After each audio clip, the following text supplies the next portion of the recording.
You've been selected to receive the sneak peek about a phenomenon called Pokemon, a hit TV show, a Game Boy game, and loads of other cool things that are about to take America by storm! Gotta catch 'em all! Gotta catch 'em all! A sneak peek at Pokemon. Pokemon, the journey's just begun. Pokemon, more the better. Pokemon, Team Rocket's on the run. Pokemon, we're friends forever. You've got the power right in your hand. They'll evolve before your eyes. A world of magic at your command. You can be a master if you try. Pokemon. Hello, and welcome to the long-awaited return of the Red and Green Podcast. I'm your co-host, Blah6. I am joined here with my co-host, Red, like he just said. And we have two special guests here today.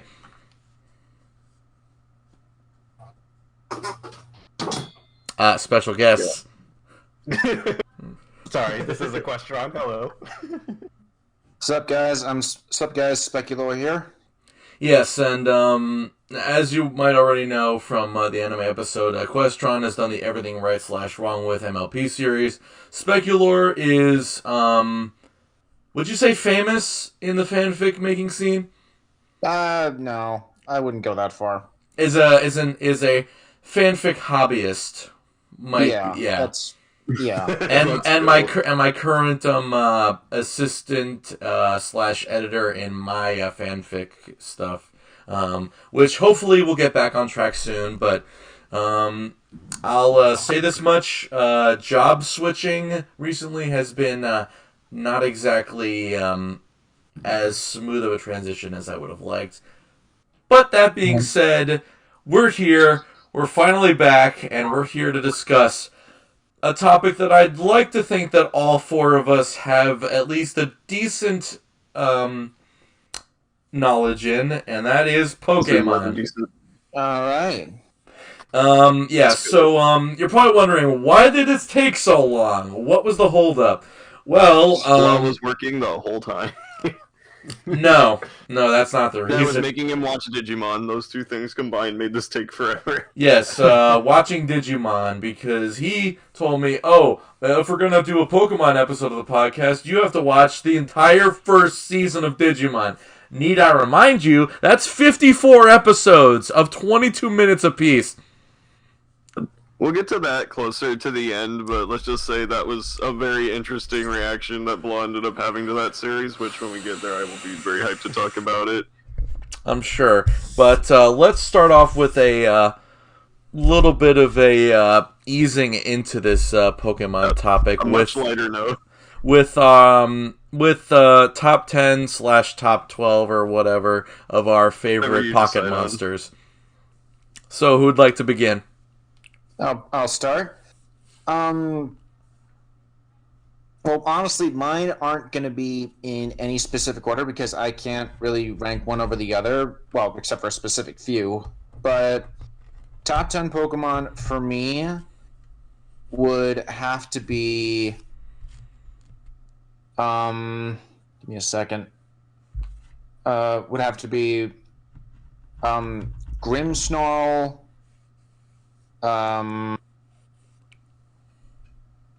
Umbreon,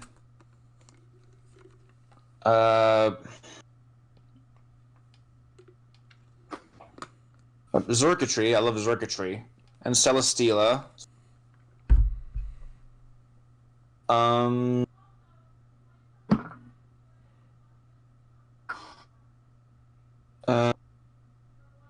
like Salazzle too, Salazzle's cool. Oh yeah.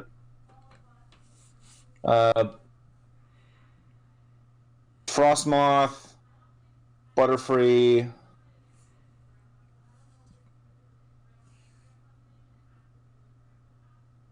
Zoroark. That's 7 so far. Mimikyu, definitely Mimikyu. And then the last two are Gardevoir and Zoroark. Yeah, I figured as much. I mean, how can you not like Gardevoir? It's amazing.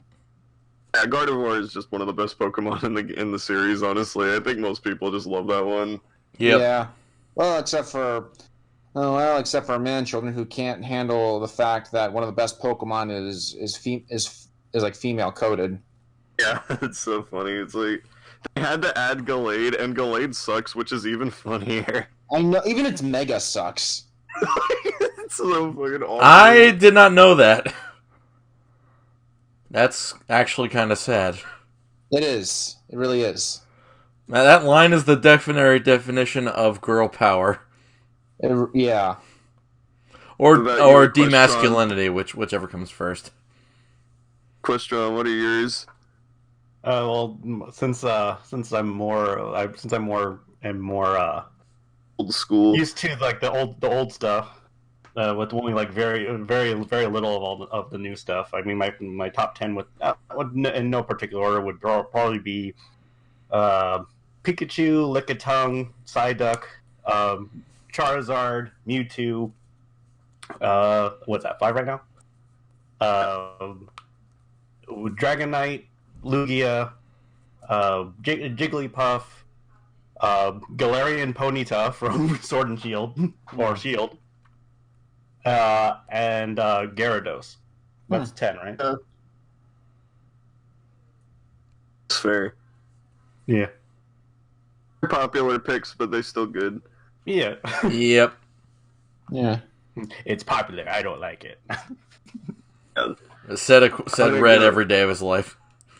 I'm gonna go next. So from the bottom up, my picks are Groudon, Melmetal, Onix, Mewtwo, Regigigas, Arceus, Lugia, Butops, Weavile, and Blaziken. Hmm. All right. Well, I made a like a PowerPoint slide thing for all my favorites per region, which will be linked in the description. But a few highlights would be, let's see, Dragonite, Lapras, Charizard, Crobat, Umbreon, Gardevoir, the Trico line, pretty much all the legendaries of Hoenn except for the Regis. Why the Reggies? I mean, they're all right, but they're just not favorites.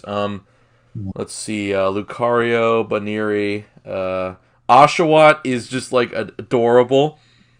Sylveon, let's see, pretty much the popular Mega Evolutions with like a couple exceptions. Mimikyu, Rockruff, Litten, Wooloo, Scorbunny. Like you said, Galarian Ponyta, Sirfetch'd, and of course my top 2 would be the Zorua line of Zorua and Zoroark, and Pikachu, specifically Sinnoh Pikachu. Is there a difference? No, you can still teach it the same moves of a regular Pikachu. It just has a hat, which I must say, no matter what we negatively say about the Pokemon Company going forward in this, I will say that the cat Pikachus were a stroke of genius. Yeah, because they just like referenced every single genre, so you could like really pick your favorite. Like they referenced the seasons, which I thought was kind of clever. Yeah. Anyway, with that long-winded explanation of our favorites, so you can hopefully bash us in the comments only lightly. Let's get into Red. I believe you have something in regards to what you think Pokemon's goal is. So I was just gonna ask, like, what does everyone perceive like the goal of the Pokemon Company to be, just in terms of like what you think their business model might be, like. Oh, what are they going for? Is it actually like gotta catch 'em all as like everything the games are based around, or is there something deeper Pokemon means to you? I'm curious. Honestly, I think Pokemon, in terms of the games, it tries to be deeper than it actually is. which I really don't think it needs to be that deep. It's you going around catching creatures and using them to win battles and play battles against other players. Like, there's really no need to incorporate any sort of like deep story behind it or any sort of lore. I will say though, Sun and Moon and Black and White ones were nice additions, though. Yeah. I do agree that it's ultimately like kind of an unnecessary feature because, like, personally, what I believe like the most important thing is with any Pokemon game is just the connections you make to the Pokemon themselves. How like it's kind of through the choice of, since there's so many of them, that you can just pick one and it can feel really special to you. I've noticed with a lot of Nuzlocke challenges, the reasons that became so popular is because people would become really attached to the specific Pokemon because there were like really deadly consequences if they lost, and I feel like that's something that makes Pokemon so strong, is like there's this one you can just have never really seen as a Pokemon you would enjoy, and through like a positive experience you can totally like flip it over and find it to be your favorite, which I think more so than trying to collect all of them, the real like experience of having a Pokemon is what made the franchise so successful. Yeah, I mean, I've seen, like, hardcore Nuzlocks and stuff, and while I don't agree with some of the things they do in those, like, regular Nuzlocks are fine. If I were to do a Nuzlocke myself, I would just have the Pokemon in the box, and, like, if I were to find a revive item on the field, not buy one, just, like, in a Pokeball item, I'd have it be so, like, oh, you can use this to revive one of your people, but that's it. And what do you think is like the purpose of this franchise? Like, what is it at its core? that's a Talking to difficult... Blah, you're talking to me. Me. Well, both of you, because you both. That is a difficult question. I mean, quick background on my part. In the 4th grade, I met a friend in elementary school that introduced me to Pokemon. Both the anime and the 3rd generation games, which I still can't believe it's been so long since then. Well, no, it hasn't been that. Well, it feels like it's been a lifetime, but it really hasn't. It's nuts, really. And honestly, I've been a fan ever since. And as I'll get into when we get to the anime portion, that probably captivated me more than the games at points.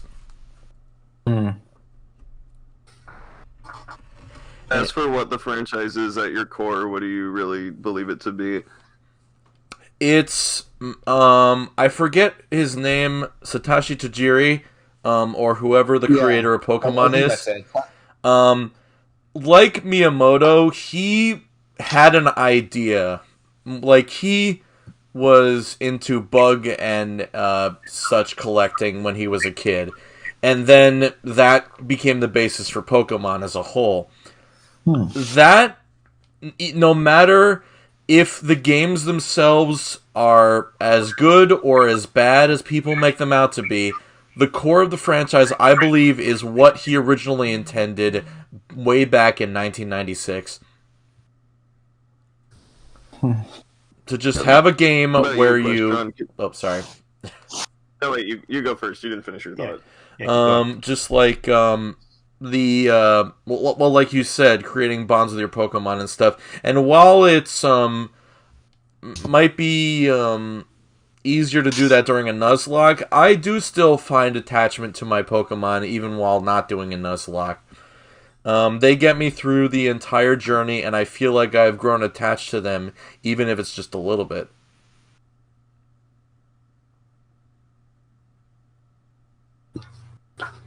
What about you, Equestron? Because you left the franchise earlier than the rest of us did, so I'm curious, like, what the franchise means to you in terms of, like, what it's going for, what was lost in the other generations.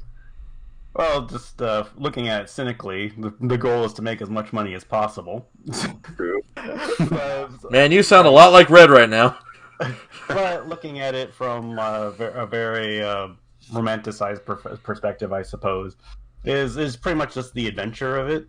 like going out into the world, seeing new things, catching Pokemon, naming them whatever you like, forging bonds, defeating gyms, overcoming obstacles, and to reach your goal, no matter what the game is. Even to this day, like Pokemon, in terms of like from red, blue, green, diamond, pearl, all that stuff. It's all about being like like they all follow the same formula, which is just to have fun and to just just overcome anything that comes your way and be the best that no one ever was, all that.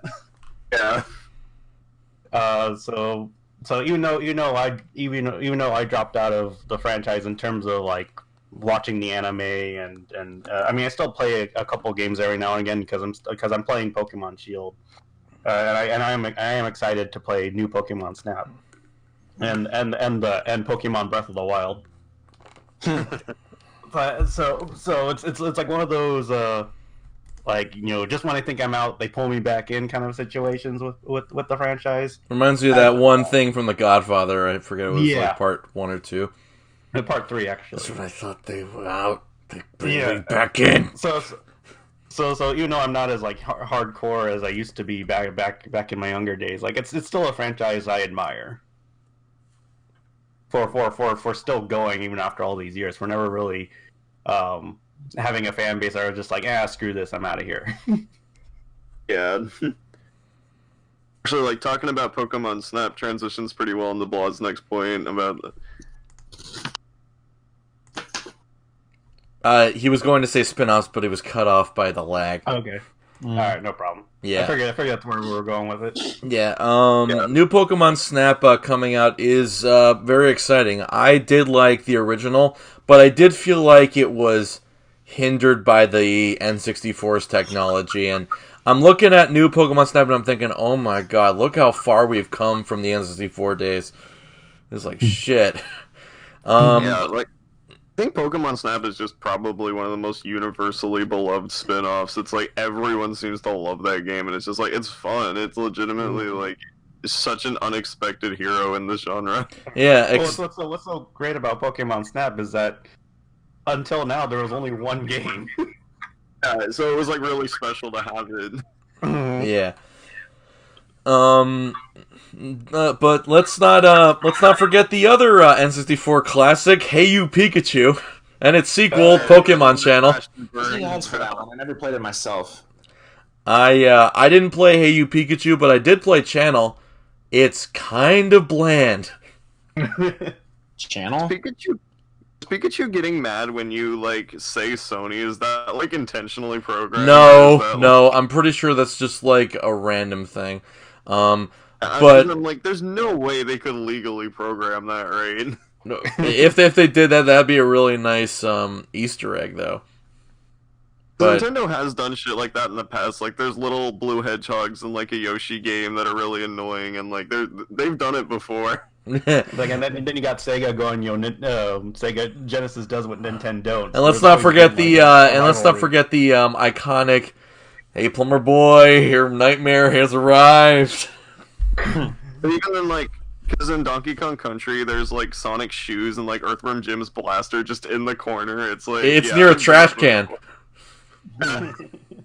Yeah. But yeah. I would say Channel is worth it just because it actually has a bigger structure than just like, hey, do random shit with Pikachu. Well, there is a Pikachu in Channel, but at the very least, there is one thing, a game-exclusive Pichu Brothers short in the thing. By the end of it, you do have the whole thing, and then there's just like a whole, like, oh, you can customize your room, and just like, oh, like, new Pokemon coming and remember visit. Like, I feel like that game can only be done in that era of Nintendo's history. Like, it is so experimental and weird, and I kind of love it. Pokemon Stadium technically a spin-off game because that's like not really a main series game. Yeah, we can count Stadium and then Stadium 1, 2, Battle. What was it? Battle. Battle Frontier? No, that's anime. No, we'll get to that. Yeah, don't forget Pokken. No, Oh yeah, Pokken, like that one's Pokken weird. Tournament, yeah, that was pretty Like, cool. yeah. yeah, that was so sick when I saw it. It's weird how that game just kind of died though. Like everyone was so hyped about it, and then just it vanished. Yeah, after it came up on Went to Switch, like no one really talks about it. yeah, after it went on Switch and got all its last remaining updates, it kind of just, ugh.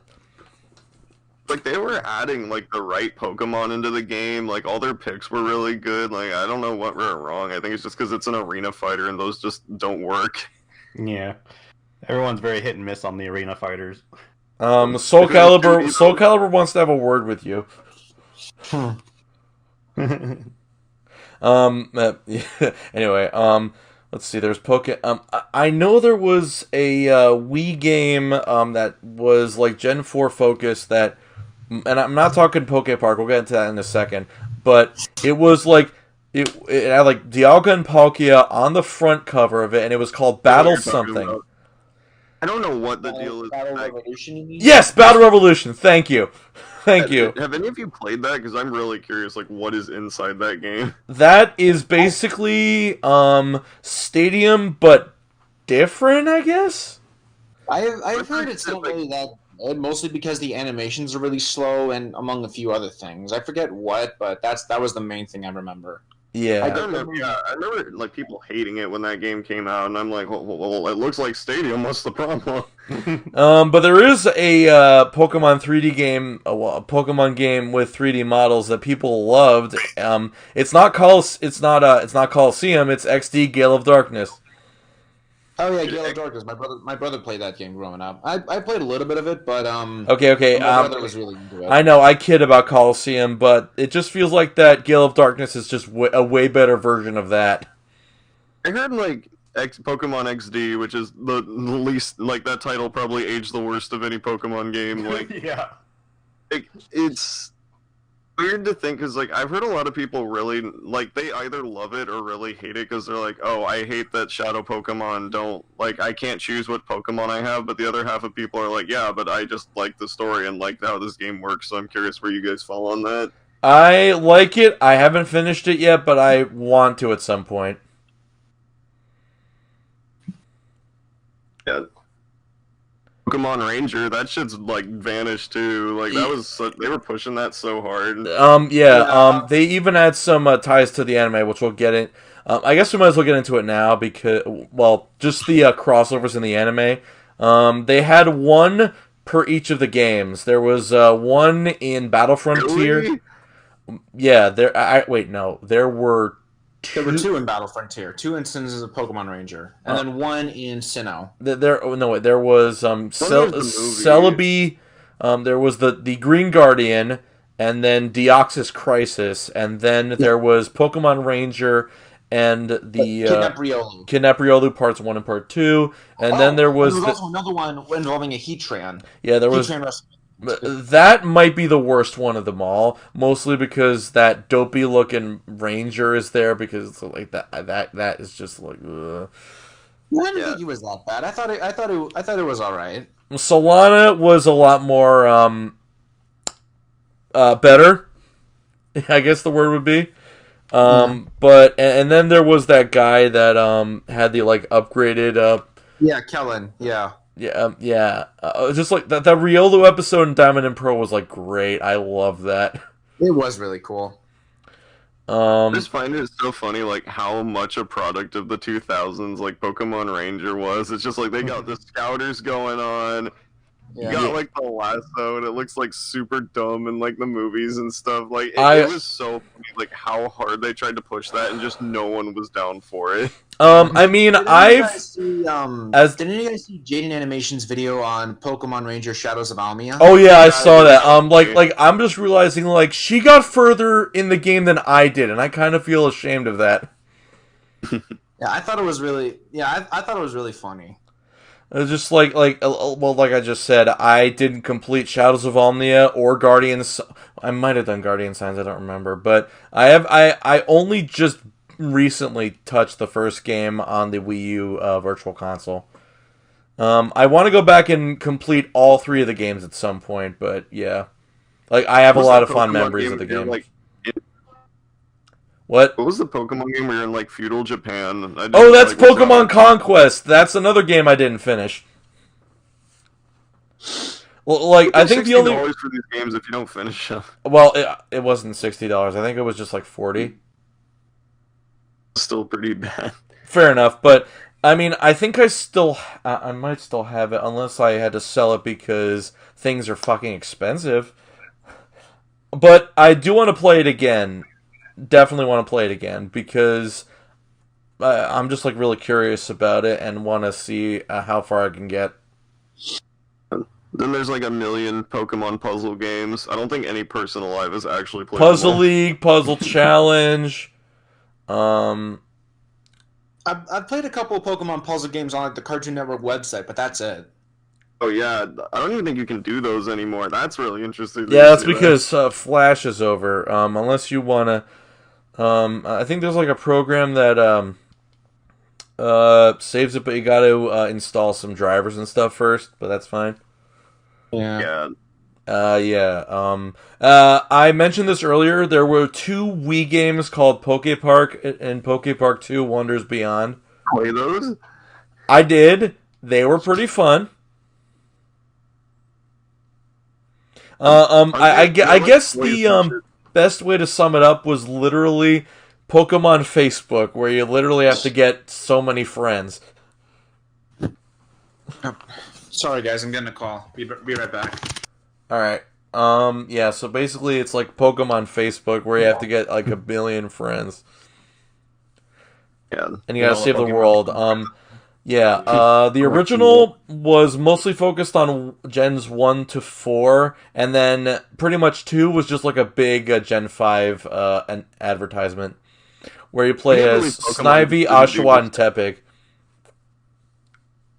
I can't believe Pokemon didn't just rip off Skylanders. They would have made $1 million doing that. We probably would. Isn't that what that stupid MOBA's about now? I don't know. Well, it's not Toys to Life, though. I mean, like, if Pokemon did a Toys to Life game like Skylanders, they would have made so much money instantly.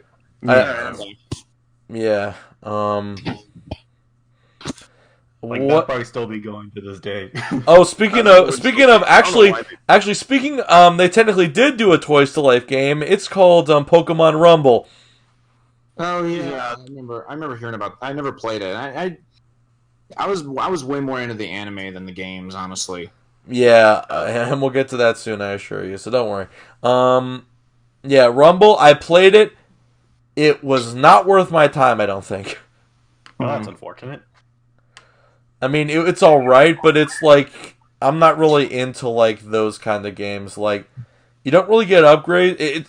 How do I put this? It's like if Borderlands was a Toys to Life game, which is weird. Yeah, At least it's not Pokemon Crossing Amiibo Festival. That would have been pretty bad. I mean, I wouldn't mind a Pokemon party game. Like, you can literally have most of the Pokemon and just like play mini games.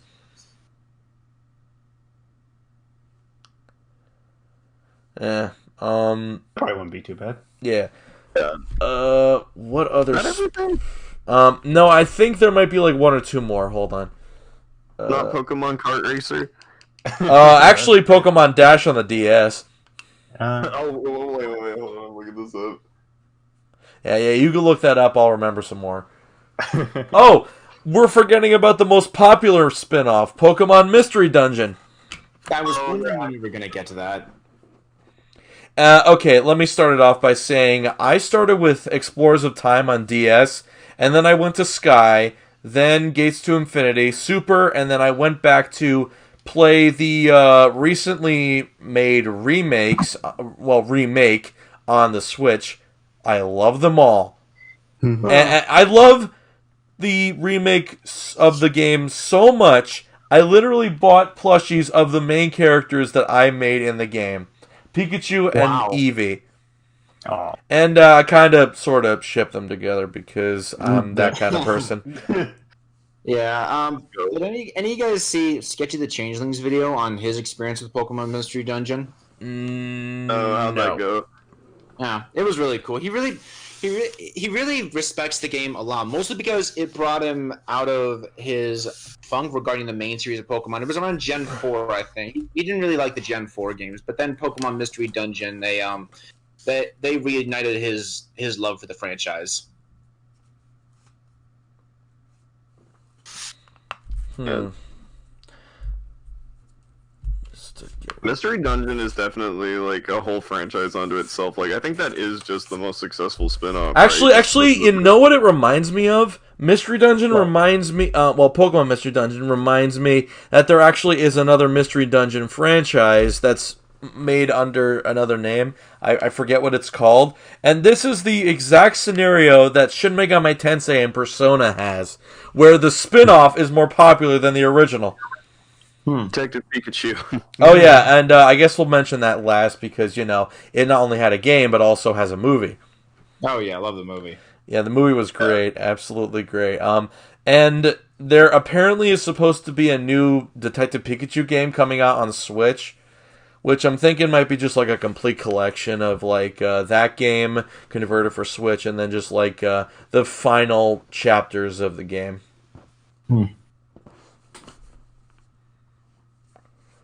Yeah. From what I'm to understand in the Detective Pikachu game, they never revealed who the Pikachu was, right? No, that they don't. I didn't know that. No, they don't. But I'd like to think that the movie is actually going to be correct in the regard of well, I won't spoil it here, but you know, like if you've seen the movie, it's kind of what you'd expect for the games to follow suit in terms of what's going to happen. Okay. But it's still good, even if you've never Get you tied. played the game. A bolt of brilliance. Scared me. Are we forgetting? All right. So, and yeah, Detective Pikachu was fun. It's kind of like one of those educational point-and-click adventure games. Not like Telltale's, but just like a Carmen Sandiego game without having to write down numerous notes and shit. And speaking of that, Netflix reboot is amazing. I think that covers most of the spin-off games. Oh wait, we forgot My Pokemon Ranch. Yeah, it's fine. It's like if we forget one, we'll just like talk about it later. But I think we should transition. Yeah, My Pokemon like, Ranch isn't even worth talking media. about. Let's move on. All right. Yeah, it's hard to talk about like alternative media for Pokemon because like most of the money it makes is from products. Yeah. So it's hard to say. Plushies. You can literally cover your house in Pokemon merch, so I don't think we should go into like every single thing. I mean more in terms of like, oh, there's a Pokemon manga. Yeah, there's several Pokemon manga actually. Yeah, there's fused together in one of them. That's interesting. There's Adventures, the Electric Tale of Pikachu. Adventures has been following the the regions and stuff for the games for ever since I believe Red and Blue. Electric Tale of Pikachu is a PG-13 retelling of the anime, maybe? Okay, maybe not PG-13, more like PG. If you've seen the uncensored version, you know why. You know why. In the Japanese, I would say PG-13 just because, like, you see Misty's titch and she's, like, 12 years old. It's like, dude, how does a swimmer have this body type? That makes no sense. Yeah, I was about to say, doesn't the manga have a little bit, like, more spicy material than the anime ever did? The manga fucking kills Pokemon. They melt and shit. It's like, oh my god. Oh, wow. Maybe I should look for this. Pokemon doesn't need a dark, edgy reboot. It just needs an adaptation of the manga. Yeah, I know, right? Oh my god. Okay. I'll send a picture of like the. There's also Pokemon variants of board games, Pokemon cereal. The Pokemon trading card game might be on par with the games in terms of popularity. Yeah, like that card game's been going on forever. Yeah, and I mean, I kind of collected them for a time, and I still have 3 full tins of cards to prove it. Oh my god. I don't think I think I have 10. I would, I mean, if I could sell my extra Pokemon cards, I would, and I'd probably get at least like $20 for the whole lot. Yeah, I have a little, I have a book that's like packed with like. And there's Arbok getting sliced in half by a Charmeleon. Oh yeah, I've seen that. I've seen that image. We're not going to show that on screen because I actually want this video to not be demonetized. Right. Even though it's not getting monetized at all because we're swearing. But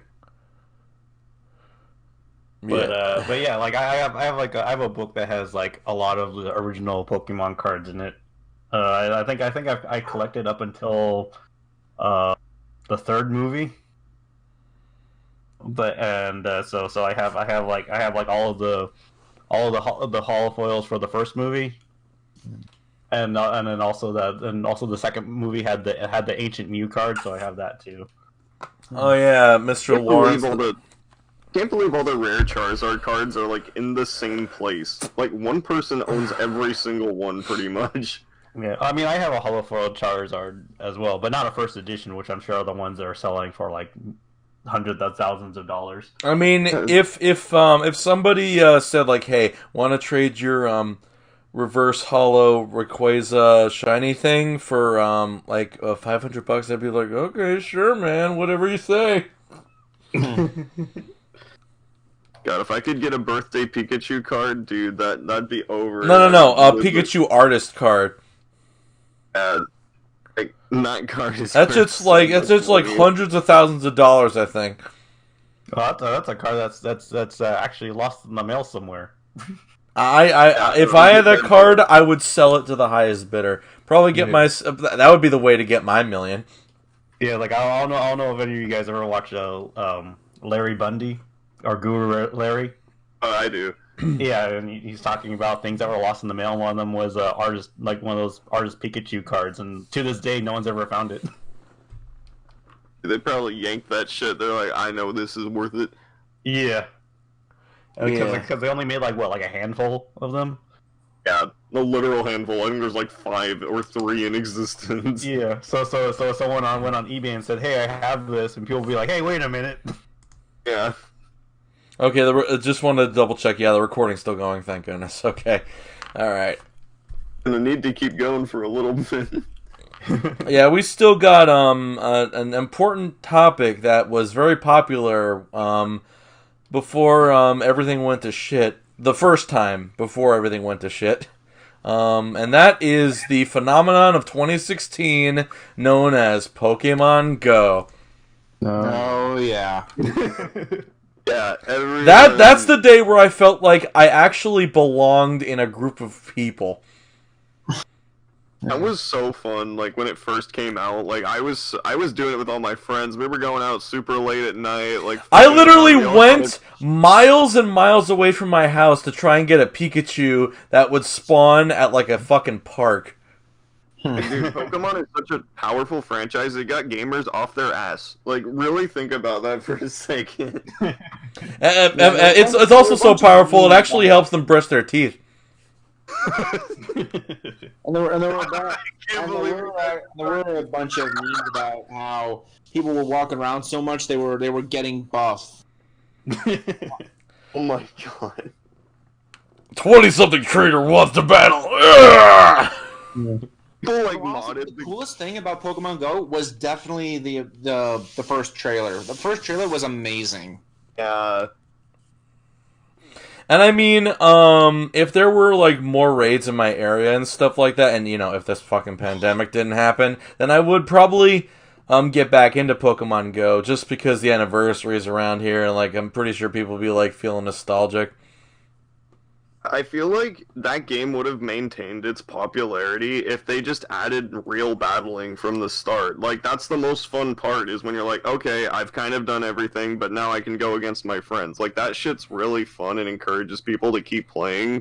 Mm-hmm. You had no way to battle other players for a long-ass time. Like, you could only battle, like, the fucking raid bosses. When did they add that in?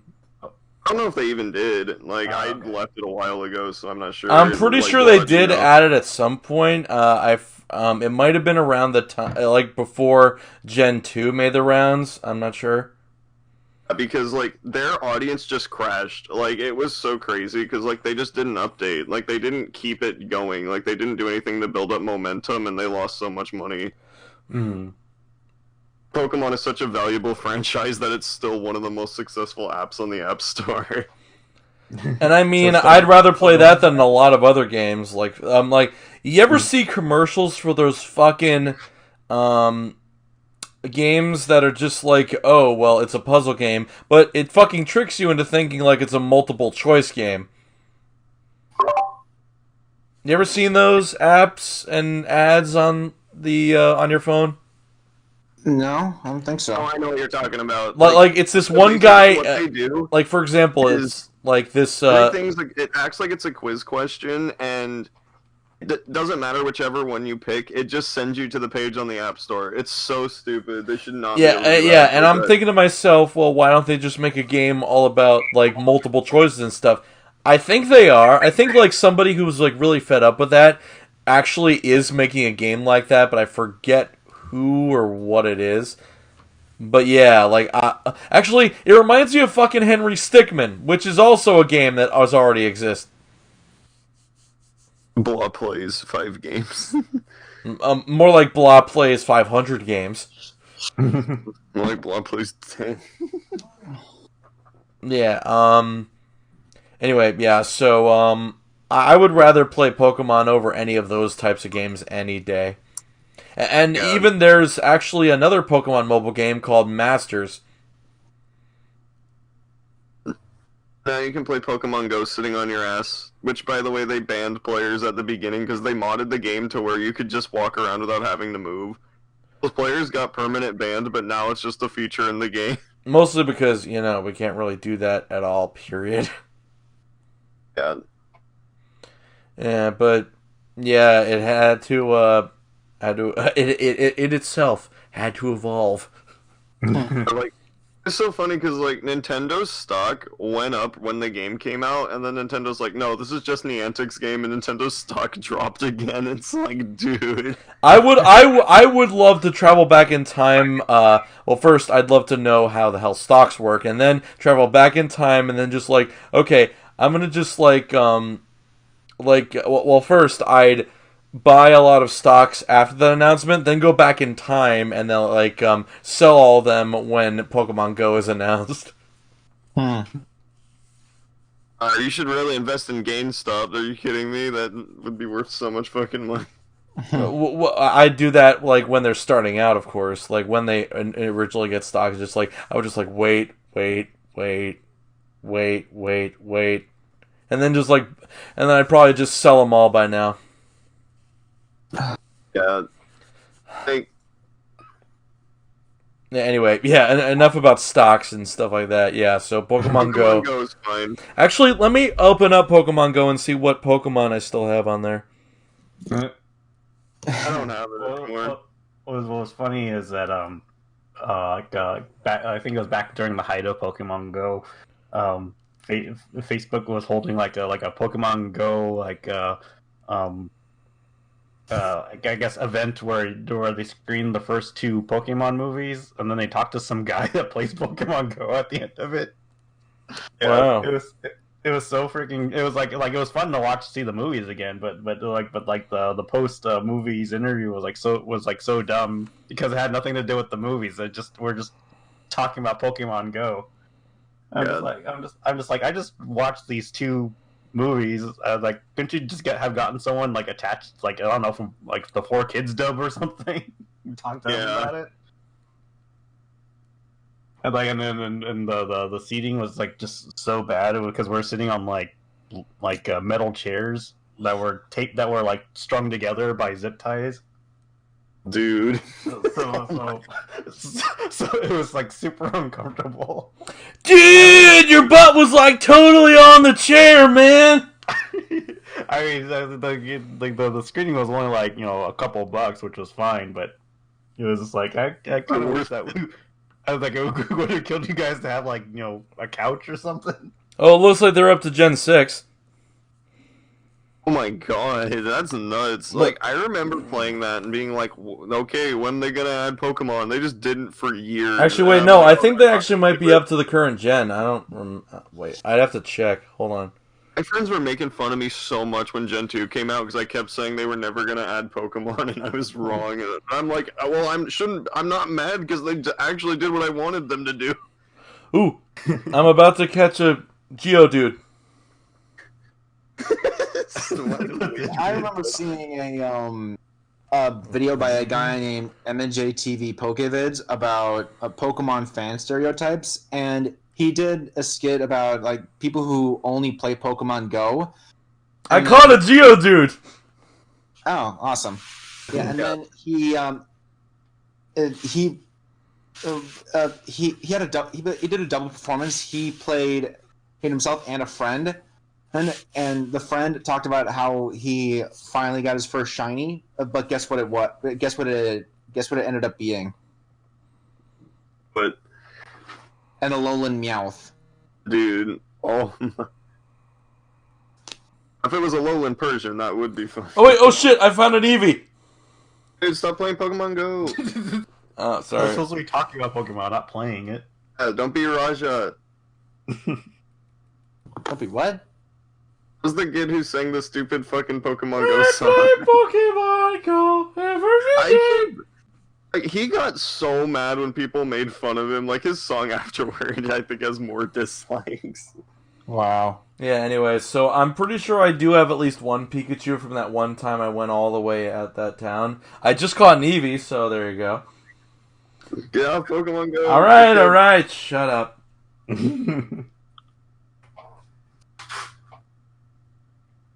Alright, what else? I think that's good on it. Yeah, honestly. I think Like, that's... there were a lot of people... There were so many controversies around it. Like, there were people who, like, got stabbed. There were people... Because it's like, if you're in a bad neighborhood and you go outside, it's, like, literally dangerous. So, like, all that shit started happening. It's like, it was so crazy just how many controversial stories happened. Alright, well, now we finally move on to the meat and potatoes of this whole thing. I think, like, the games themselves, I think it's finally worth talking about. Yeah, the, like, the main series games. The ones that, most of us are all mostly familiar with. Yeah, I pretty much know next to nothing about the main series game. I know bits and pieces. I know what a lot of people say about them, but I've never really sat down and played any for myself.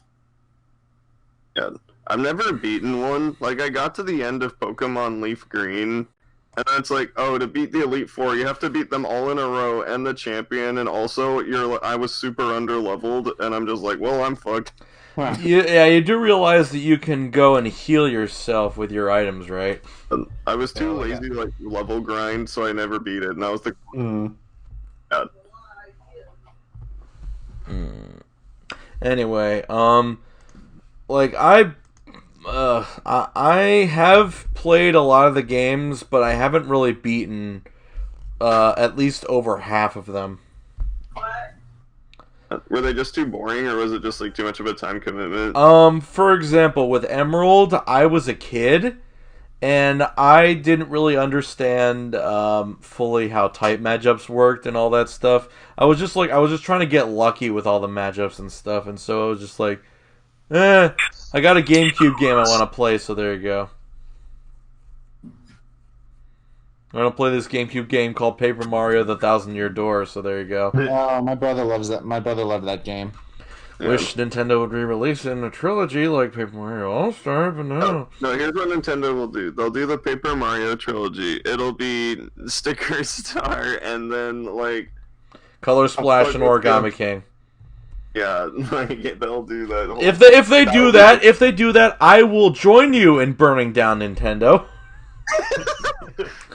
Well, I mean, Sticker Star I can understand why people don't like, but Color Splash I thought it looked Yeah, really Color cool. Splash isn't that bad.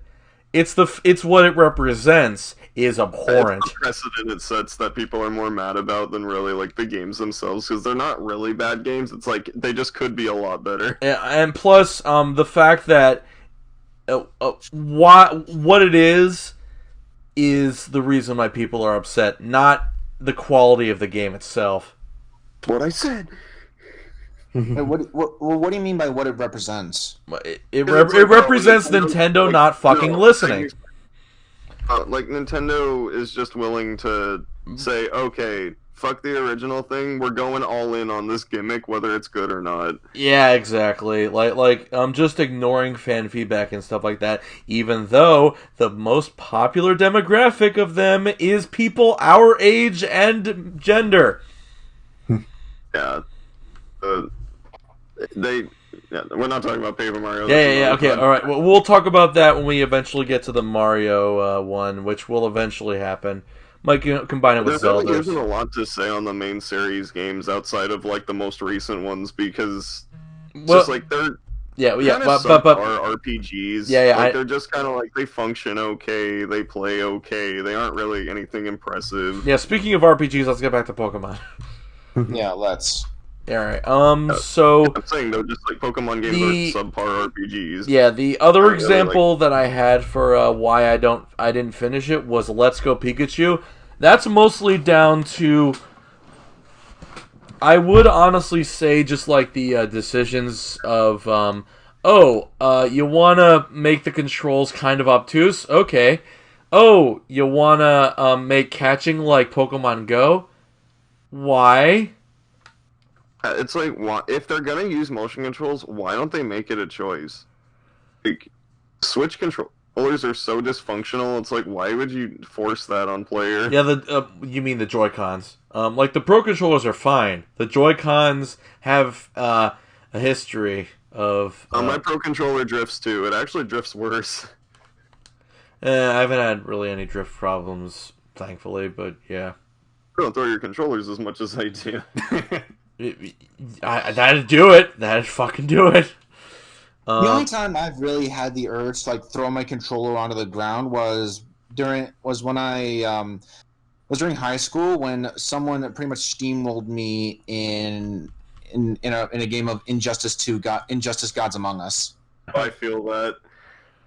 Like I don't throw my controllers. I just drop them. Yeah, I don't really throw mine so much as just drop them too. Yeah, because like if I'm playing something like Dark Souls or Neo or something like that, if I know I'm gonna die, just drop it and go. I give up. Just kill me. Yeah, yeah. But anyway, back to Pokemon. I do want to get back into Let's Go because I want to give it a fair shot, but that kind of is a bit of a roadblock for me that I'll have to get over. Yeah, it's genuinely, like, the games themselves, at least when it comes to the main series, they're just too simple. Like, I think that's probably the biggest criticism. It's like, you can do a more complex RPG, they just don't seem to do it. Also, fuck them for selling 2 different versions of the same game in, like, after 2010. I did also play Diamond and Platinum, but I never finished them, probably because of the same reasons as Emerald. But I do want to go back and at least finish Platinum. I think that's why they stopped releasing, like, 3rd editions of games, too, because it's like, wait, someone could get the complete package. Shit! Like I never really played a lot of like the modern, or like from the DS onwards. Like I mean, I played them a little bit, but I never beaten them. I mean, I am planning on beating Pokemon Shield because I've been having fun with that one. But my experience mainly goes to red, blue, yellow, crystal. I've actually beaten a couple of them. Like I beat red, I beat yellow, and I actually do have a fond memory of Crystal because this was back when Blockbuster was still around. Blockbuster Video! Yeah, wow, what a difference! Yeah, like back where you could keep a game for like a week. And so I rented Pokemon Crystal and I beat it in 4 days. Wow. Because I was just like that just goes to show how much more time children have than adults. Yeah. Because I think it was like during summer break or something like that, and I go, "Oh look, here's Pokemon Crystal. It just came out." And then I go and rent it, and I just stayed in my room for 4 days and beat it. You grinded the show hella hard. Exactly. Yeah. And then when it was done, I was like, "Oh, I'm done. I didn't have to pay $50 for this." Yeah. Let's go. All right. I'd say my favorites are Pokemon White 2 and Omega Ruby and Alpha Sapphire. Because of the Pokemon variety, the inoffensive story, and the Omega Ruby Alpha Sapphire are superior due to their Mega Evolution for one thing, and the overabundance of being able to find legendaries wherever you go, which is nice.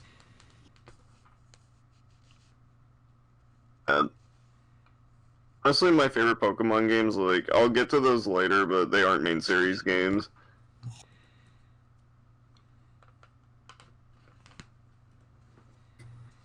Yeah. Also had fun with Sun and Moon. The story was alright. Like, the tutorial level, aka half the game. No, that's Paper Mario. No, that's not. No, not Paper Mario. That's Mario and Luigi Dream Team.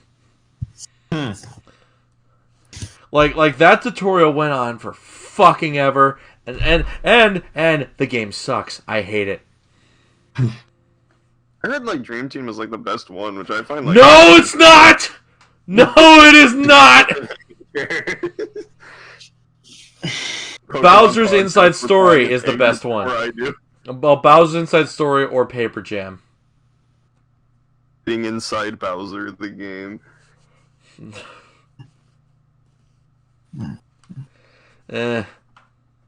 Alright. That's all we have to say on the Pokemon games, because it's like most of us are like kind of iffy on them anyway.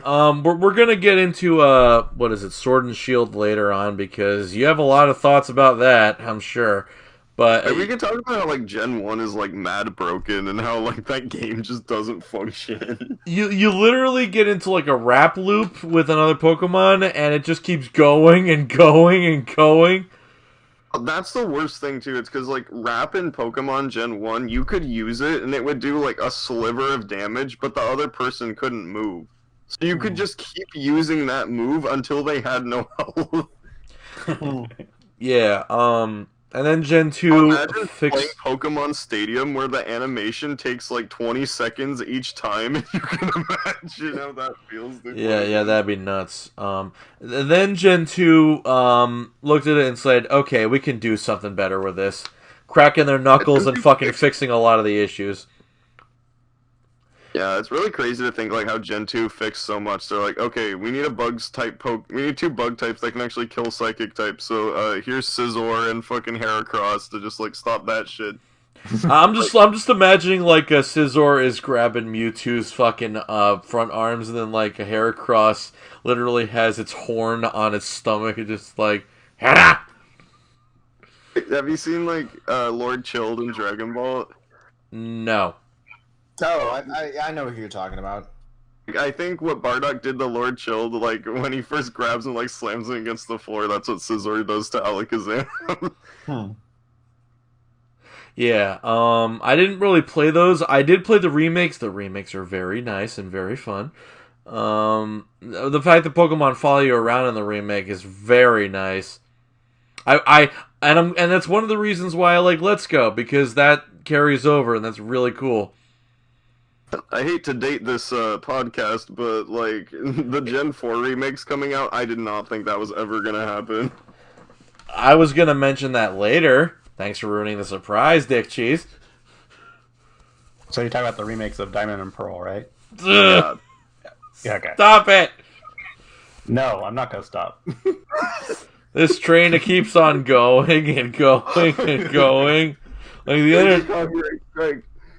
Alright, anyway, yeah, we'll discuss that more once we get to the end, but yeah, those are a thing. We'll get to that in a second. Let's see, and then Gen 3 happened, IGN said there's too much water for no reason. That's true, that is so true. Like, they blew that fucking review out of proportion. Like, honestly, I'm in full agreement with them. It's like, I don't agree with the people who go all the way and they're like, oh, Pokemon Gen 3 is the worst generation of Pokemon. It's like, okay, that's a bit of a, like, hyperbolic statement. It is. And I will say without, what is it? Without the remakes as well as Sharpedo riding in the remakes, it can take a while to get place to place while surfing. Yeah, because it's like, okay, we need to represent ocean as much as land, but the problem is, like, the ocean is, like, super bad RNG all the time with, like, random encounters, and that's just annoying enough to be like, yeah, I don't want to do Yeah, it. you know, without your repels. You shouldn't have to spend that much money on repels. Like, no other Pokemon game, you're gonna need to invest as much in repels as you are in Gen 3. Yeah, and then in Gen 3, that's when the remakes of Gen 1 and Gen 2 happen. Do you think they'll remake Gen 1 again? Like, that's just a... They already did Let's Go! They don't need to do it again for a while. Yeah, but, like, I mean again. Unless... Wait, no. Wait.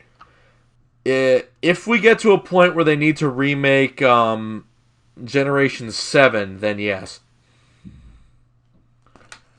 Because that's around the time when Let's Go Pikachu and Eevee came out. I think they'll go as far as remaking all the 2D games. I can't see them remaking the 3D games unless they're just trying to get them all on console. I mean, I wouldn't mind them attempting to fix X and Y because those are not that great. Only good thing really about that is both Mega Evolution, you know, the Pokemon, plus the Pokemon that Mega evolved, and the anime, which we will also get into later. But yeah, it didn't look good for the time. It just like, ugh. And the story was garbage, and the champion was also garbage too. Come at me. I think they mostly run the gambit on the games. Like, they're fine. Yeah, and I do feel like having black and white remakes. Hell, maybe they could have it be so like it's split up into two parts. Like the first one is the first game, and then like the second one is the sequels. Like that'd be pretty interesting. What about the Pokemon anime? That shit, like, I've seen everything under the sun, like, an opinion of that show, so I'm really curious. Yeah, we'll get to that when we're. Anybody have any thoughts on Generation 3? No. I think we're pretty much good on the games. Uh, We've said pretty much everything we're gonna say. Yeah, okay, I'll just rapid fire. Gen 4 was good, a bit slow though, so So that's like our generation is like Gen 4. That's pretty much the one I think most of us are most familiar with. yeah, that's like the cutoff point for Equestron, and then like probably the first ones, or potentially the first ones of all three of us. My brother tried to make that the cutoff point for me in regards to the anime, but I still continue to watch it. Yeah. Let's see. 6 had Mega Evolutions. Let's see. 5. Ooh. Black and White 2 were great. They had the Pokemon World Tournament, and I really wish that would come back. Yeah, like they're gonna keep cutting features. I swear. Like slowly, it's gonna just be It's gonna be Pokemon Showdown, except less features than that app. Yeah, every generation they try to throw more crap on the wall to see what sticks. You know, if they would just bring back Mega Evolution, I think people would be happy. Honestly. What the fuck? Like we'll get into gimmicks and shit later, but like I'm like, what the fuck?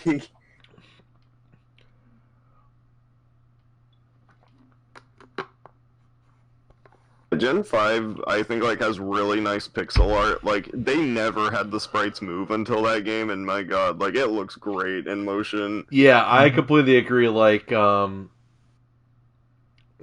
would rather they wait a couple generations so that the 3D models move fluidly for them to do a remake of 5.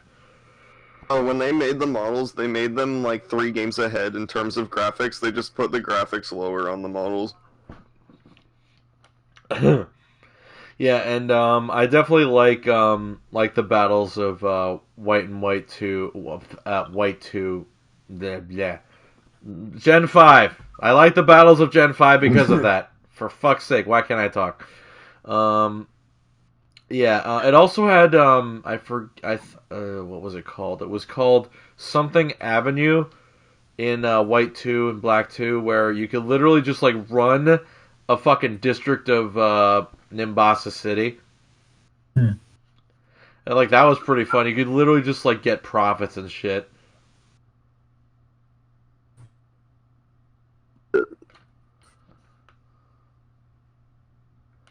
What else? That's all the generations except Gen 8, right? Let's see. Gen 6 had Mega Evolution. The Gen 3 remakes, which were pretty fun, introduced all the legendary Pokemon back and all that other stuff. Like that was a great pair of games. Like that was great. You're in agreement. Like Sun and Moon 2 were like worthless, right? Ultra Sun and Ultra Moon, yeah. I mean, they added stuff, but not the right stuff. I mean, it was easier to get shinies with the mega wormholes or whatever the hell.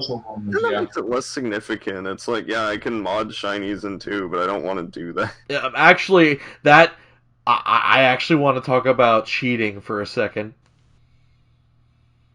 Because I think you are fully justified in cheating in Pokemon. Like, if you're doing competitive, just because it makes it easier to just create the Pokemon. Like, Yeah. if you're doing it to beat the game, like, that's just boring, so no one's gonna do that. yeah, so what I did was I actually stole Red's Pikachu off of his team. In a Heart Gold and Soul Silver. And a friend of mine in high school did something similar in Black 2 and White 2. He hacked it so where you could not only could your Pokemon not take damage, but you could also steal any trainer's Pokemon. It's amazing. In one yeah, go. yeah, like and I was really upset because I actually lost that copy of Heart Gold, and I had to like start from scratch, I think, and that really made me sad. And like I do want to try hacking again. I mean cheating again, but just like when it feels like a good time to do so and stuff. Like when I can Because actually. the games don't really have endless content, and it's funny to put like your friend's hack shit against another friend's hack shit. Like that's always gonna be fun. Yeah. And then we get to Generation 7, like you said, where the original Sun and Moon were good. Ultra Sun, Ultra Moon, story was kind of crap. Rainbow Rocket was neat though. Pride Rocket. Right, Rocky. Yeah. Let's see. Other than that, I think that's it, and we'll save Gen 8 for a little bit later. So what's We'll next? save you, Galar. We'll see you later, Galar. But we got to talk about the anime now. Yay! Yeah, let's talk about the anime. This is gonna be really crazy because like, All right. no one really has the same opinion on it. Okay, so how I started in the anime, like I mentioned, a friend of mine in elementary school introduced me to Pokemon, and so when I first started, it was wrapping up Advanced Battle Season 8, and I more or less got on the bandwagon around the 10th anniversary, the Mastermind of Mirage Pokemon. Yeah, and it pretty much started there and then continued on through Battle Frontier, and then my first full series was Diamond and Pearl. And if I think it's like Series was black and white. Up until then, I had like VHSs and occasional exposures to the anime before then. And like I said earlier, my brother tried to get me out of Pokemon because he thought I was getting too old for animation or kids stuff yeah, that's dumb. yeah, which I still resent him for that, low key. Yeah, 'cause it's like, I would media definitely, will just grow up with you. yeah. Let's see, and then, yeah, of course it was around that time where I encountered Dawn for the first time in the anime, and, suffice to say, my 11 to 12-year-old self got his very first crush. Oh, that's adorable. Yeah, What? Question: Did you stop watch? Did you ever watch the anime, or was it just like? Oh no, I was I got into the anime maybe like almost a year before the movie came out. Because I first heard about it. I first heard about Pokemon when I was at the theater and saw a poster for Pokemon the first movie. I'm like, oh, what's this? Oh my god, I was like still in diapers at that time. Fuck. Yeah, and they're like, oh no, it's like this this new super huge fad, and then they're releasing a movie about it. I'm like, oh cool. So I decided to watch the show because that's when I go on Kids WB all the time. That kind of is why I feel a lot more connected to Pokemon than I normally would have, because I was literally born pretty similar times to when Pokemon was making its rounds. And I was growing up alongside it, but I never encountered it until 10 years later. Yeah, so you saw the show because of that. Yeah, so I think the very first episode I saw was when they went to Cerulean City and Misty met her sisters or saw her sisters. Wow, that early back? Oh my god. Yeah, and I was like, hey, this is actually pretty fun, kind of a thing. And so I ended up, trying to find, earlier episodes and start from the beginning. And I think, and that's when like the voice of Ash was like really deep for some reason. I'm borrowing this. In the first 5 or 10 episodes. Come and get me.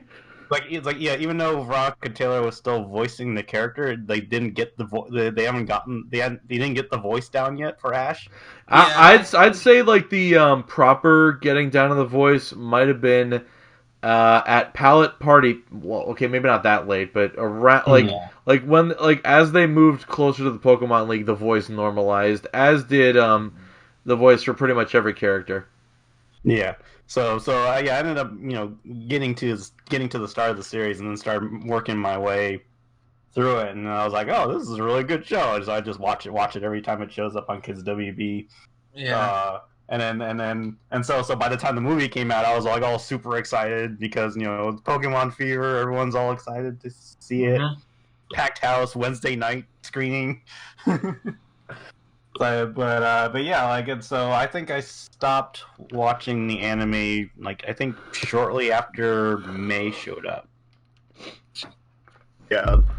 Because I was always into just the original trio, Ash, Misty, and Brock, but then when they started kind of phasing out Misty and Brock, I just wasn't really all that interested anymore. That's fair.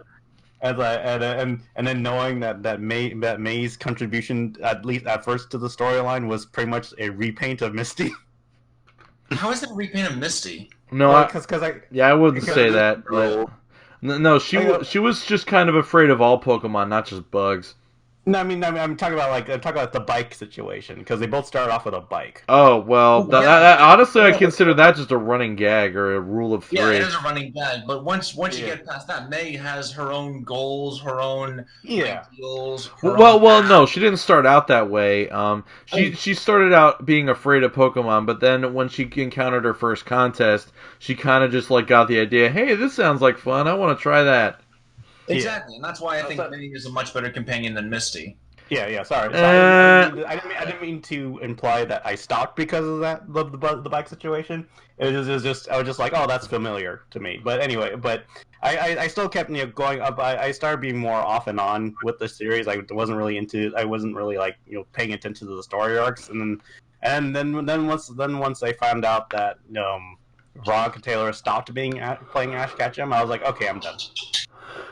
Yeah, the straw that broke camel's back on. Yeah. I didn't mind. Honestly, I didn't mind Ash's voice change. It didn't sound. It sounded better when Diamond and Pearl ran around. It did. It really did. Yeah. Battlefront. Yeah. Sarah was getting her footing in Battlefront here. Yeah. I can excuse it for that, but once Diamond and Pearl run around, that's when Ash's new voice really settled in. Ash's voice has never sounded right to me. I wish I knew more about the anime because literally, I think I had a VHS of maybe 2 episodes, which was the giant Pokemon robot episode. Island of the Giant Pokemon. Yeah, the one where the fucking Pokemon talk with subtitles. It's the most surreal shit in the world. It is pretty. Squirtle. A Squirtle debates cannibalizing his friends. He brings it up as a joke, but he was intending it. Yeah. And then they're on a cruise ship, and the Gyarados spinning. Battle aboard the Saint Anne. Rage. I don't know why. I saw those episodes probably like 50 times. Like, and what's even weirder is I saw so many people reference those two episodes specifically. Like, it's so weird. It's like because everyone uses like the gif of like Magikarp like swimming in the low water. Like, I don't want to be your master. Like, I find it weird that I happen to watch. Master, obey me once it evolves. I find it so strange that I saw like some of the most like frequently talked about episodes. I guess maybe a lot of people got that VHS too. But Yeah, it's just, that like, actually makes a lot of sense. Mm. and the giant Tentacruel one. I know I saw that one. Tentacool and Tentacruel. But I think that one came shortly Yeah, after that was the cruise ship yeah, episode. That episode got. I think that episode got banned outside of the VHS release. That because Well, no. It got banned for a long time, but then I think it got unbanned recently. The reason it was banned was because of 9/11, and they didn't want to show building destruction, even though they keep the clip from it destroying a building. That's just great. No. I think it was. Well, it might have been partially that, but I heard it was also because like a tsunami somewhere else. Oh yeah, a tsunami hit too, so it was banned everywhere. Yeah. They banned the episodes with guns. I know they did that. They super banned the Porygon episode because it was like fucking seizure guaranteed. Oh, by the way, I'd like to mention, for those who don't know, Pikachu was the cause of that, not Porygon. Yeah, he was. Yeah, and Porygon gets fucked. Like, Porygon has not appeared since, even the other forms of Porygon. Like, Only time Porygon has ever appeared is I think it was in like the second movie for the introduction, and I think that's about it. It was the fourth and fifth. It was the fourth and fifth movie. Okay, yeah. That's the like, only other time like- Porygon has showed up. I really wish that they would just like bite the bullet and just bring it back because that would be a fucking monumental ratings trap event right there. I would pop off Did they ever this dub it? It's not the Passimian episode in Sun and Moon, so probably not. Probably they would. Oh yeah, Simeon episode. That was crazy. Yeah, we'll get to that later. Like I got into the anime like late into the advanced generation. Speculore, do you have any insight on the advanced generation? I didn't mind it. I admit I did like watch it more intermittently. I was first introduced to it around Advanced Challenge, and then I got into Advanced Battle With the ultimate test from the Earth to land. Yes. I've heard that theme song way too many times. Oh yeah, that's right. I forgot. Yeah. I think Unbeatable is actually... Anyway, and then I got into Battle Frontier. I admit I didn't watch that one as much as the other two, mostly because of Ash's voice change. But then once Diamond and Pearl rolled around, that's when it sounded like more. That's when it sounded. It sounded what's the Better. word? Yeah, better. It sounded better to me. Yeah. I mean, I probably like I came into it like as I said at the 10th anniversary special Mastermind and Mirage Pokemon when the new voice cast was just chosen and that was their first outing ever.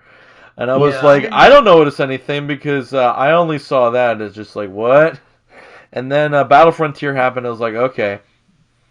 I remember my friend had that on DVD, and I enjoyed it. It was cool. Yeah, I have the double feature DVD of Lucario movie number 8 and then the Mastermind Mirage Pokemon. Yeah, my friend. I think my friend had that DVD too. Yeah. The only thing, whenever we would pop the Lucario movie in, he would always like skip around for whatever reason. Skip.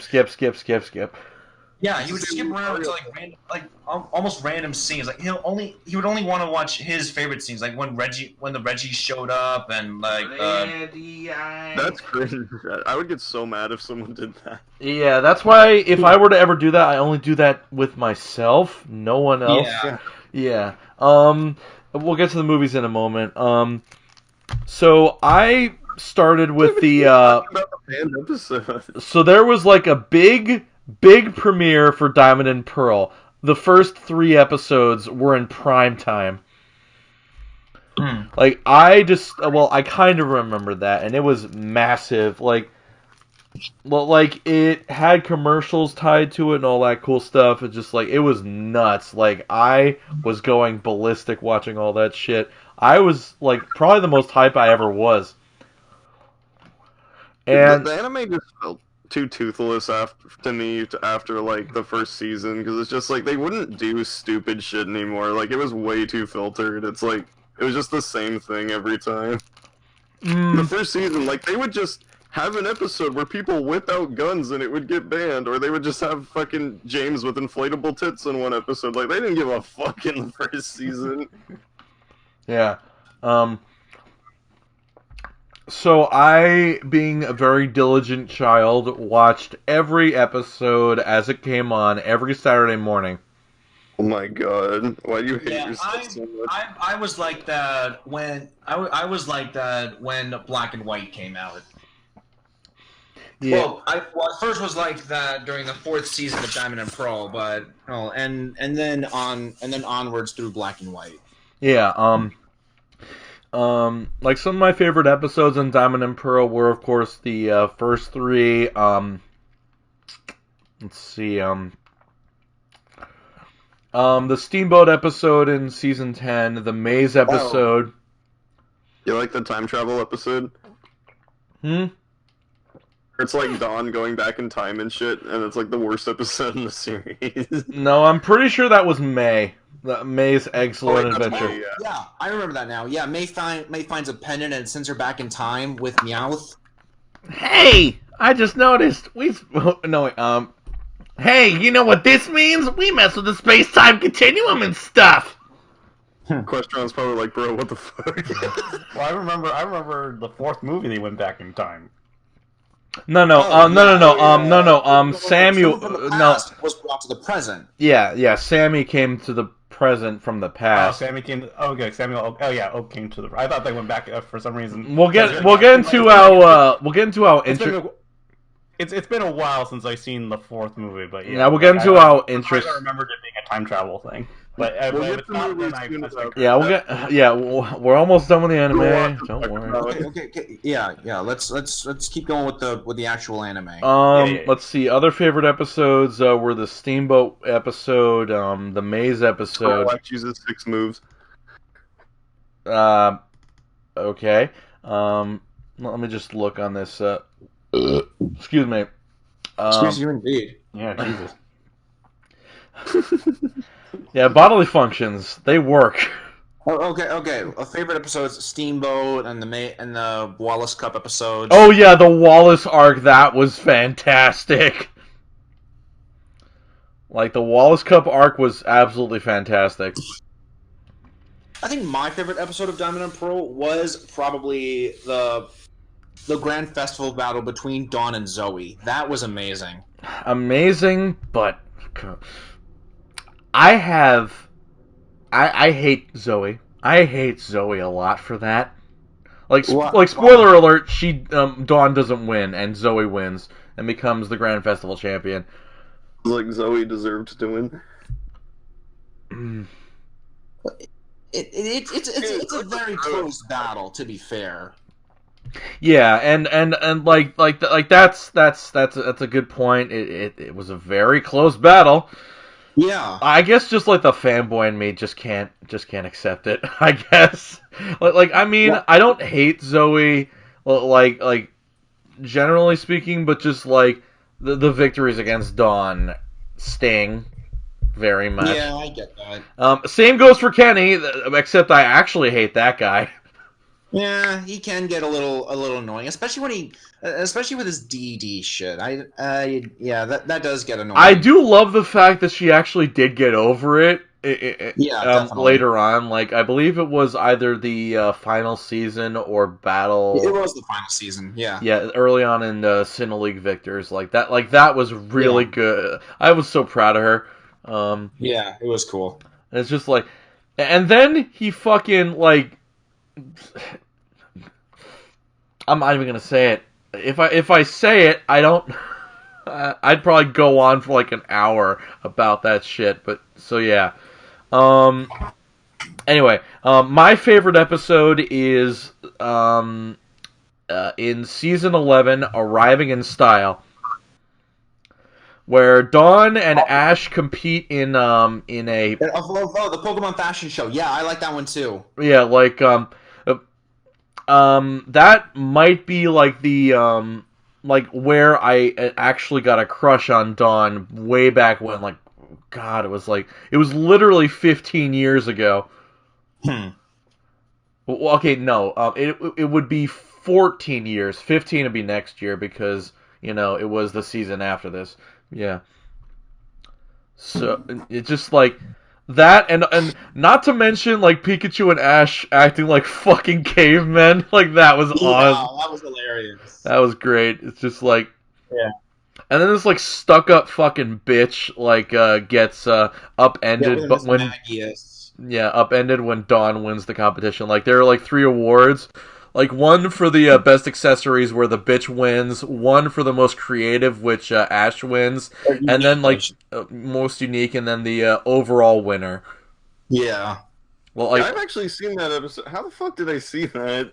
I think I might have forced you to watch it at some point. Oh, you didn't force me to watch it. I saw it as a kid. I just really? That's actually insane. Honestly, I did not see very many episodes. Something else about that episode. If Jessie hadn't screwed up with James's accessories and designs, I think she might have pushed out that Miss Magius bitch. Yes, that would have been actually really interesting to see, but because of her fucking arrogance and pride, she lost out. And isn't that always why Team Rocket loses, because of their arrogance and pride? Oh, they lose on purpose. She actually complimented James's designs in the very beginning when she was planning on entering the contest. Oh, and not to mention, Brock also complimented the designs, just like, I saw what you were trying to go for, and... Yes! Dude, Brock's lying. That kid can't see. Shut up. Yeah, alright, let's see, there's... Can we also talk... A different protagonist each season. Like, if Yu-Gi-Oh! And Digimon do that, why doesn't Pokemon do it? Whatever. We'll talk about that when we get to Digimon, all those other shows. We can't forget about Chimchar, can we? Oh, Chimchar, yeah.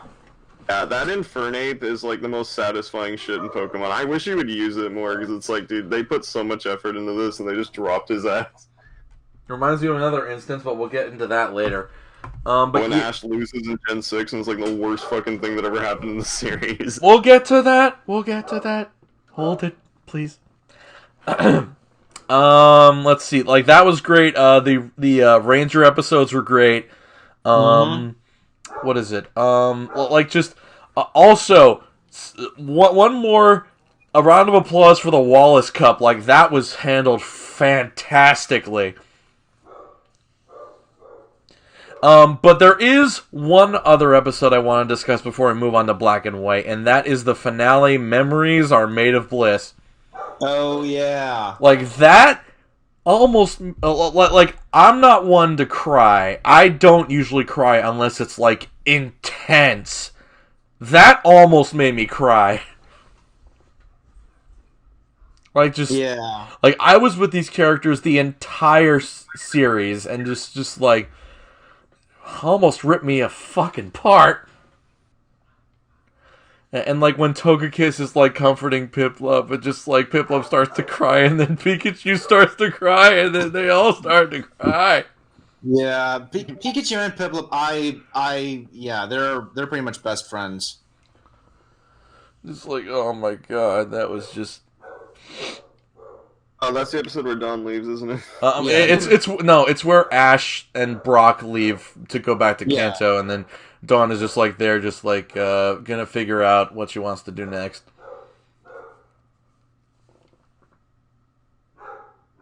If you hear my dog barking, she's being a bitch. Technically, because she's a female dog, that's allowed. Yeah, I got that. All right.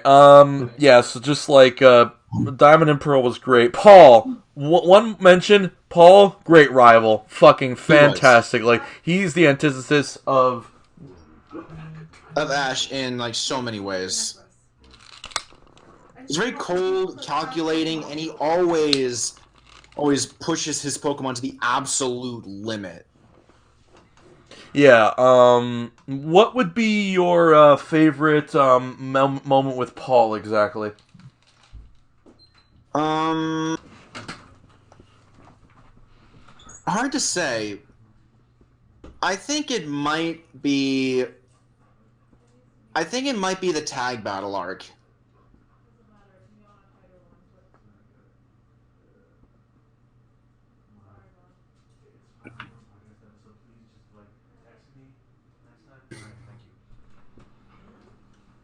Okay, over there, Block? Oh, he lagged out. I thought it was me. I was scared. Yeah. Sorry. Anyway. But yeah, my favorite moments with Paul come from like the tag battle arc. Oh yeah, because he's just being like a fucking unabashed piece of shit. Unapologetic piece of shit. Yes. Yeah, just like that tag battle. Aside from introducing like the very first Pokemon stalker, Conway. I call him a stalker. He was like fucking getting up in my territory, man. Your territory. Your territory. I mean, the moments where he actually pops up are a little iffy, but I wouldn't go so far as to call him a stalker by any means. Okay, he's a creep. Yeah, creep. Okay, yeah. He's yeah. creep.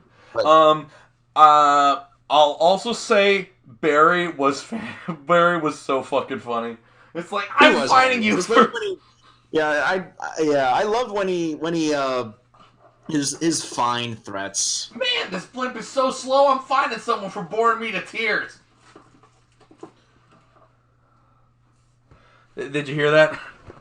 Yeah. All right. Yeah. Okay. I just want to make sure I got it right.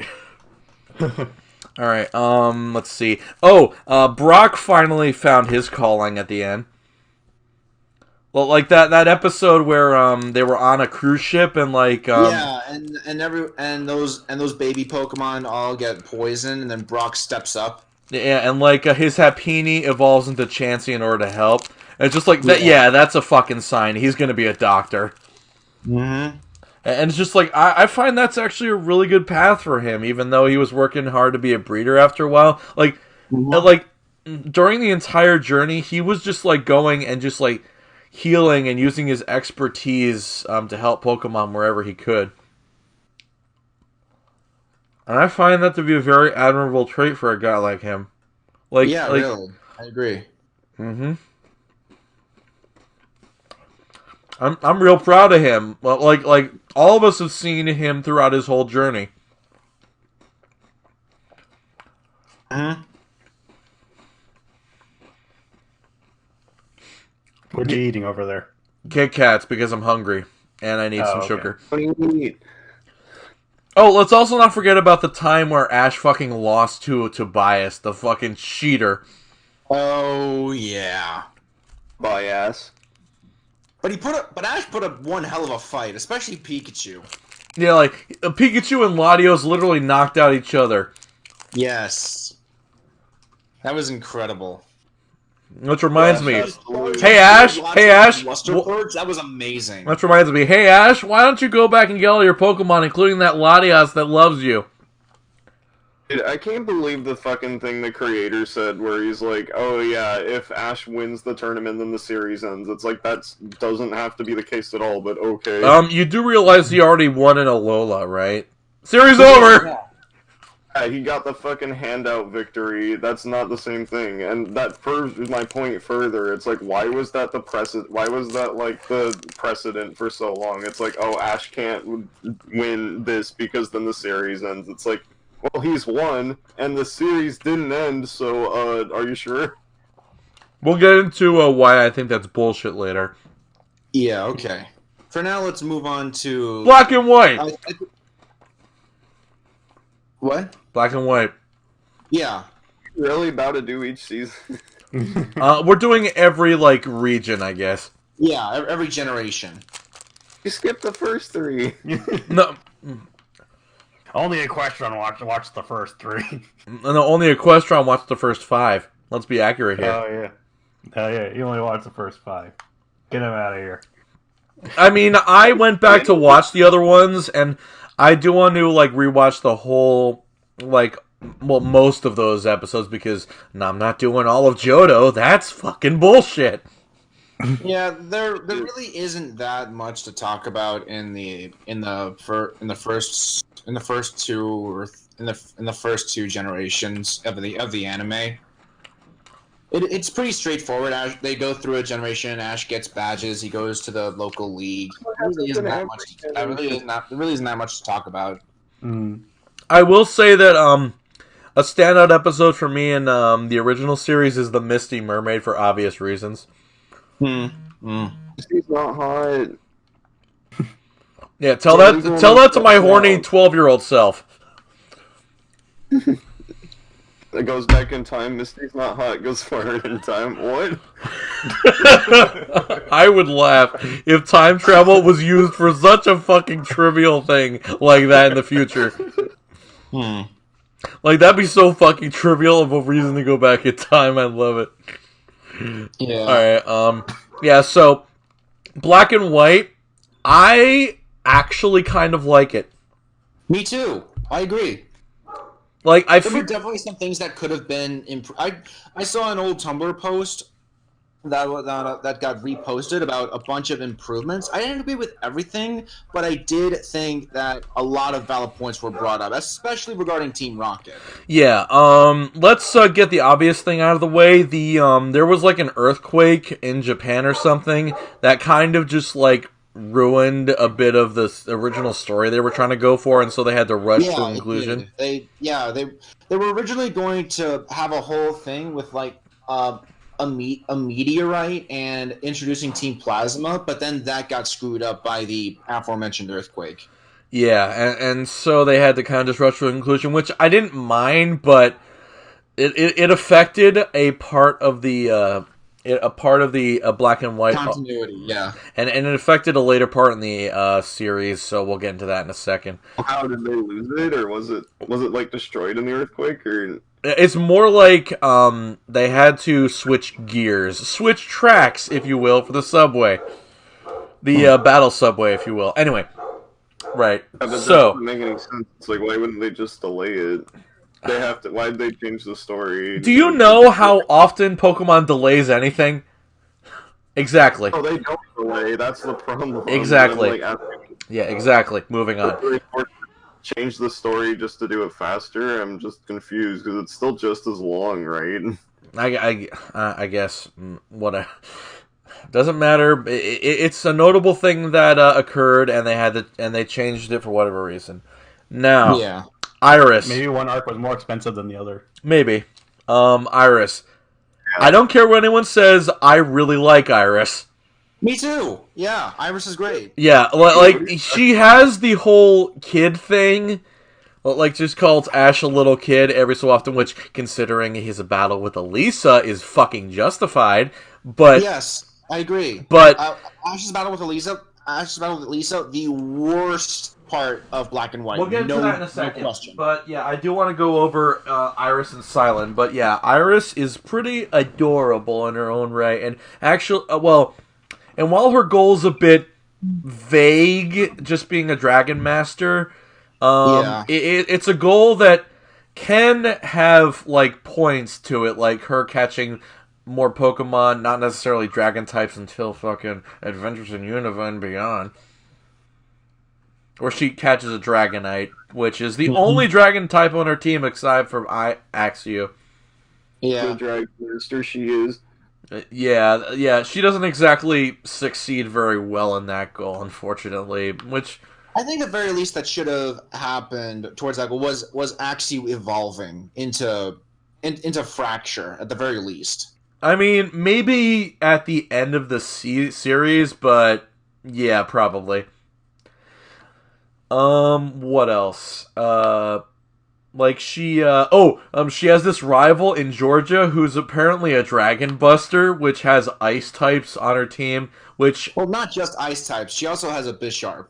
Yeah, and Iris actually has, like, a fear of ice because, weakness to dragon. And and even though the rival in this season, Trip, is a fucking piece of garbage, that is like if Paul was both unlikable and unnecessary. I wouldn't call him a piece of garbage, but I do agree he was a poor carbon copy, a poor attempt to recreate Paul. Yeah. The one good thing about him is that he actually calls out Iris on her bullshit when he mentions, like, oh, aren't dragon types weak to other dragon types? It's like, wait, what? It's just like, wait, what? Like, he's just like, if you're afraid of ice, then wouldn't you also be afraid of other dragon types? Just like, because the reason the Pokemon writers know what fear is. Because, like, if you're afraid of ice, then wouldn't you also be afraid of your dragon type? It's just like, I think the main difference is that her dragon types would also be effective against those dragon types. I haven't seen the clip in a while, but I do love that he actually fucking calls her out on it, which is kind of nuts. And like that whole, and like the first part of that episode was actually pretty nice, except when the part where Trip and Ash battled that's shit. Yeah. And so any more thoughts on Iris before we move on to Silent? Oh, I think the best moment involving her was her pretty much reconciling with Excadrill. Actually getting her Excadrill to open up and actually forgive her for her recklessness and brashness. Oh yeah, that was the thing. I kind of forgot. Yeah. I haven't watched most of the Black and White series since the premieres. It also, if I'm not mistaken, had the 1000th episode of Pokemon in it, which is about Garbodor, because fitting. No, it was about a Trubbish that a bunch of kids wanted to adopt, I think. Oh, yeah, I liked that episode. That was cute. Yeah, that was alright. And now we move on to the connoisseur of literally everything, Silent. One of 3 Striaton City gym leaders. Yeah, I liked Silent. He was really... I thought it was very entertaining, and him being. I love his theme. His theme and everything, like I'm a train connoisseur. I'm also a movie connoisseur, a detective connoisseur. Just like... Yeah. But I think his various interests and passions make him a much more well-rounded character, much more so than Brock, honestly. Which means it's movie time. Yeah, because Brock's main shtick was his Casanova-esque behavior. I'm Brock. Nice to meet you. Really quick, but with Silent, I really liked his speeches about everything, especially when they got to Nimbasa City and he went into so much detail about the subway, the train. I'm a train connoisseur, don't you know?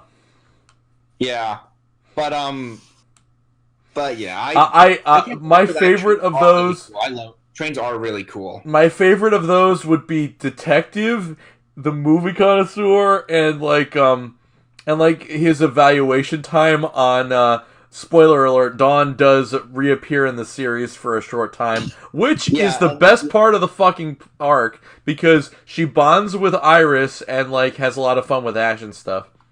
Yeah. I just love the fact that she's, looking in, she's like an outsider looking in on what Black and White is, just seeing, oh, George is here, she's just, kind of like a rival, and then just seeing all these characters, these weird fucking rivals and allies that they've made over the course of the anime season. It's just okay. It's just that's great. It's I love it. Anyway. Yeah. There's also a filmmaker called Cameron. Oh yeah, Cameron. Who has a Zorua? The reason I love him is because he has a Zorua. Yes. Though the episodes involving him are definitely nice. I agree. They're really cool. Yeah. Georgia, Iris's rival, was kind of annoying at first, but just I don't know, just something about her. I don't mind as much as a lot of other annoying characters on the show. Maybe it's because like she's just like so engrossed in her Dragon Buster persona that she just is so dedicated to the fucking bit that it's just kind of hilarious. I do honestly really like the I do like the quote unquote friendship she has with Burgundy, Silent's rival. Oh yeah. Now talk about a character that I don't like at all. Yeah. She's just like an obnoxious French stereotype. Yeah. Oh, okay. Mike input. Yeah. I mean, Silent does occasionally go into like slip into a French tongue, but Burgundy it does get old pretty fast. The fact that she disses Oshawott is a sin that should be fucking repented for. Bro, Oshawott's especially considering she has an Oshawott and it evolved. Am I the only one that never liked Oshawott's design? Like that kid. Yeah, you're probably the only one. Moving on. He looks like a vanilla ice cream scoop, dude. It looks. Considering there's a fucking vanilla Pokemon in the goddamn game, you have no right to say that. No fucking right to say that. Like, what Pokemon are you guys talking about? Vanillish. The Vanillite line. The ice cream cone one. Oh, how do you spell it? Vanillite, Vanillish, and Vanillux. Yeah. I don't think Vanilla is a bad Pokemon. I actually like that one because like everyone hated it, so it just made it funny to me. Yeah. Okay, maybe. Yeah, fair enough. And I mean, I'm not gonna say it's a bad Pokemon. It's just that, really, you're gonna go with a ice cream Pokemon? Come on, you got to think of a little more than that. But yeah, I mean, it's not a bad Pokemon. Had a Pokemon that looked like a fucking Pokeball. Oh, actually, to go back to Georgia and Iris for a second, there's an episode that I recently watched. I forget the episode's name, but there's like a research factory that is researching into Ferocid moss. At the Ferocid research. Yeah, I remember that one. Did you say Ferocid? Ferocid research lab that goes into what kind of moss can grow on them, and like they use the Charstone cave stuff, and it like grows into like a fucking monstrous moss that like engulfs everything, making Pokemon sick and such. And it's particularly dangerous to electric and ground type Pokemon, and it's only weak to ice type attacks. And so Iris gets trapped up on the roof with her Axew and a Vanillite. George's Vanillux. With George's Vanillux. Yeah, and so she has to get over her fear of ice types and go and help rescue everybody from the fate of the moss. And she does so and has a new appreciation towards ice types. Mm-hmm. Which, yeah, I mean, it's not as drastic of like a character development that Dawn went through for the DD stuff, but it is nice to see her actually doing stuff like that. Yeah. More proof Pokemon Company doesn't know what fear is. I'm getting a feeling that horror movies don't know what the hell fear is. Yeah, seriously, I haven't been scared watching a horror movie in literal months. And Wolf House doesn't count. That's not even on the same. Whoa, watch Get Out. Watch Get Out. It definitely scared me. Is that the one with the blind guy? There's a blind guy in it, but he's more of a side character. Oh, And Peele? Yeah, it's the Jordan Peele movie. Oh, fuck. Anyway, yeah, so, So, Gen 6 Pokemon... Wait, not yet. Dude, we can't talk about every Gen... Alright, one more thing about Gen 5. One more thing.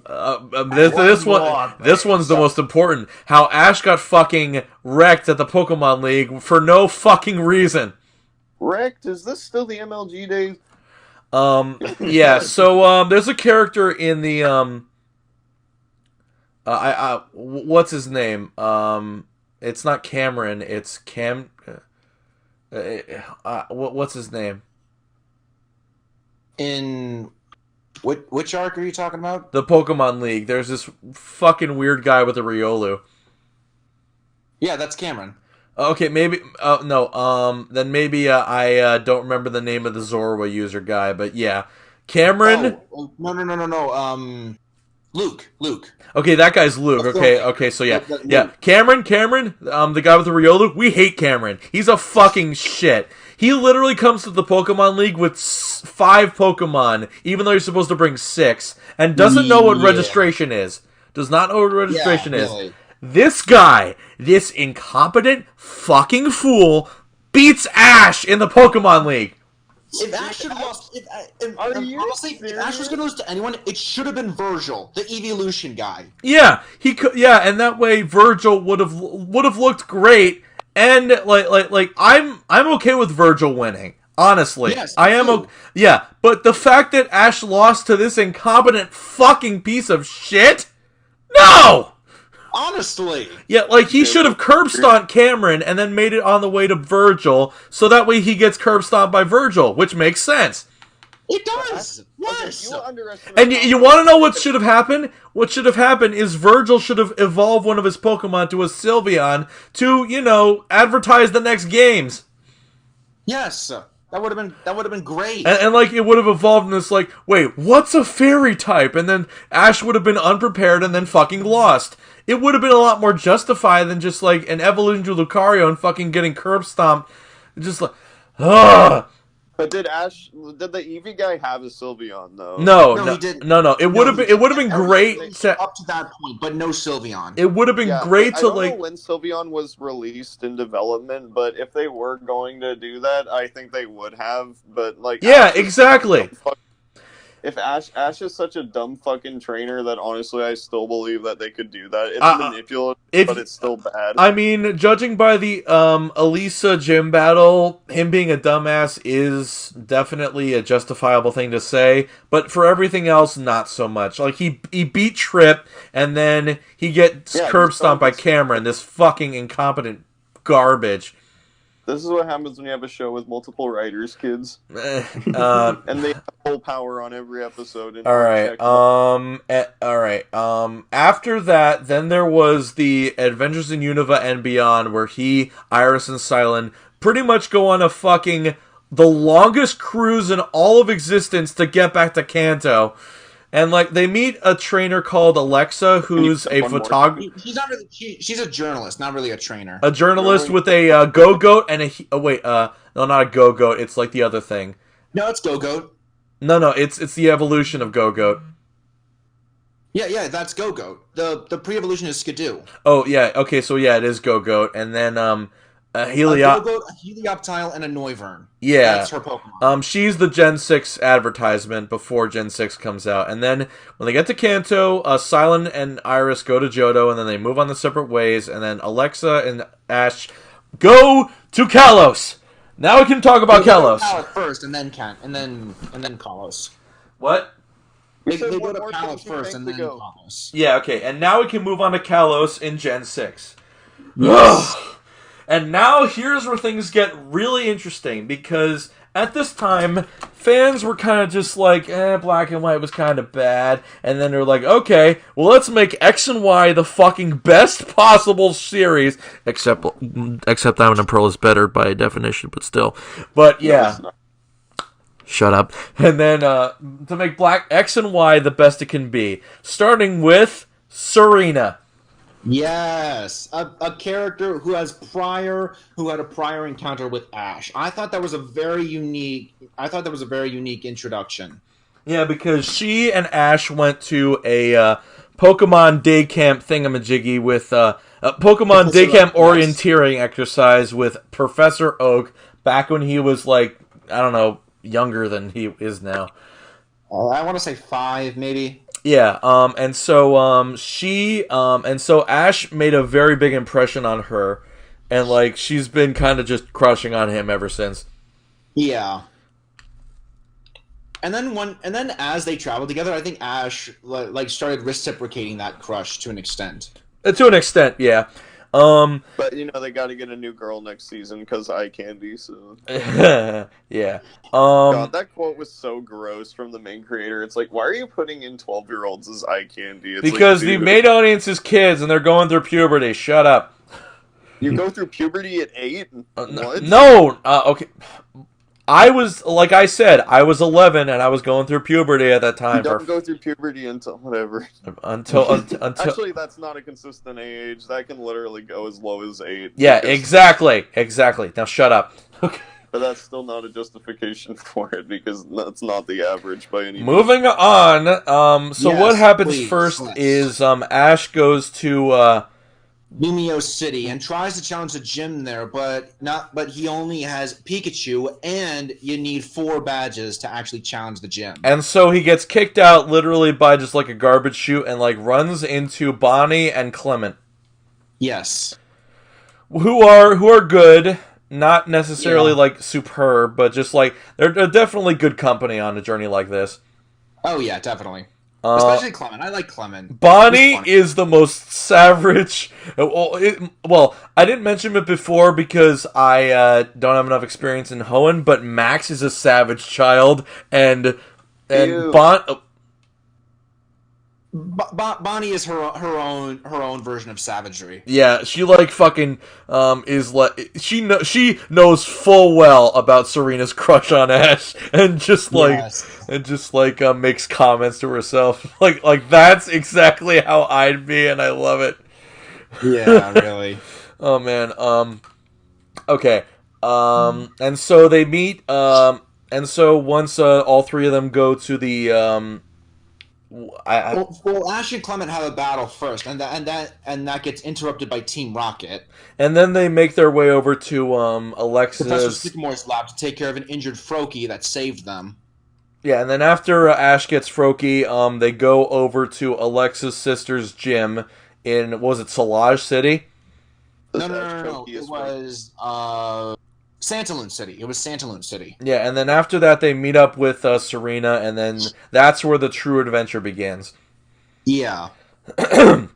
Yeah, after Serena chooses a Fennekin, and yeah. Some of my favorite episodes of the XY series, if I can find it, include like I'd say the first 7 episodes. The finale. The Pokevision episode where Serena makes a Pokevision video, that was great. Yeah. Definitely some development for her and Fennekin there. Yeah, the episodes where they're all like seeking shelter from storms and stuff, just like going into haunted houses. Oh yeah, and Serena does talks nonstop about the worst case scenario situations, and then berates herself for it. Did I say that? There I go again. Serena is Urkel. What? Urkel from Family Matters. It's like, did I do that? No, but she's much more regretful about it. She's like, oh crap, what did I just say? Yeah. There's also Friends and Foe alike, where fucking Team Rocket decides to dress up as Ash and Serena and just make chaos around the fucking town. I did not like that at all. It was a bit cringe, but it did have a fun factor. Pokemon. Hey, yeah, I guess. Ta-da, ta-da, ta-da. I don't say that. Ta-da, ta-da, ta-da. Which is ironic because Serena actually does say ta-da. Since then. Dude, this show's bad. There's also Lights, Camera, Pika, where all the Oh yeah, where they came across this director who's like, I'm a big fan of Pikachu. Kind of obsessed, but he really wants to make a Pikachu movie. What? Yes. Yeah, and so he uses all the cosplay Pikachus as actors in the movie, and have Ash's Oh my Pikachu. god, that's such an embarrassing way to advertise that gimmick, dude. My god, this show. That's a little, but it's fun.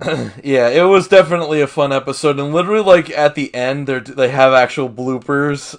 Yeah, and they have the fucking blooper at the beginning, but they have the rest at the end. and they have the fucking MGM logo as Pikachu. Yeah. Yeah. Like when Nostalgia Critic said like he found the show to be manipulative when he first heard about it, like I didn't get that at first, but then I thought about it more. I'm like, yeah, there's a lot of shit. Considering what kind of person he is, I don't think that's really a valid thing for him to say. Dude, you can't just discredit every point he says because he says stupid shit. It's like, yeah, you can say stupid shit, but it doesn't discredit the real points he makes. I'm more so saying about who he affiliates with, but that's another topic entirely. It doesn't matter. That's still not relevant to like that point. It's like, yeah, the series is still like Catch 'em All. It's like it's inherently at least a little bit manipulative. Maybe, but at least this isn't stealing your money. You're just watching television. Yeah, they stole your money in Gen 8.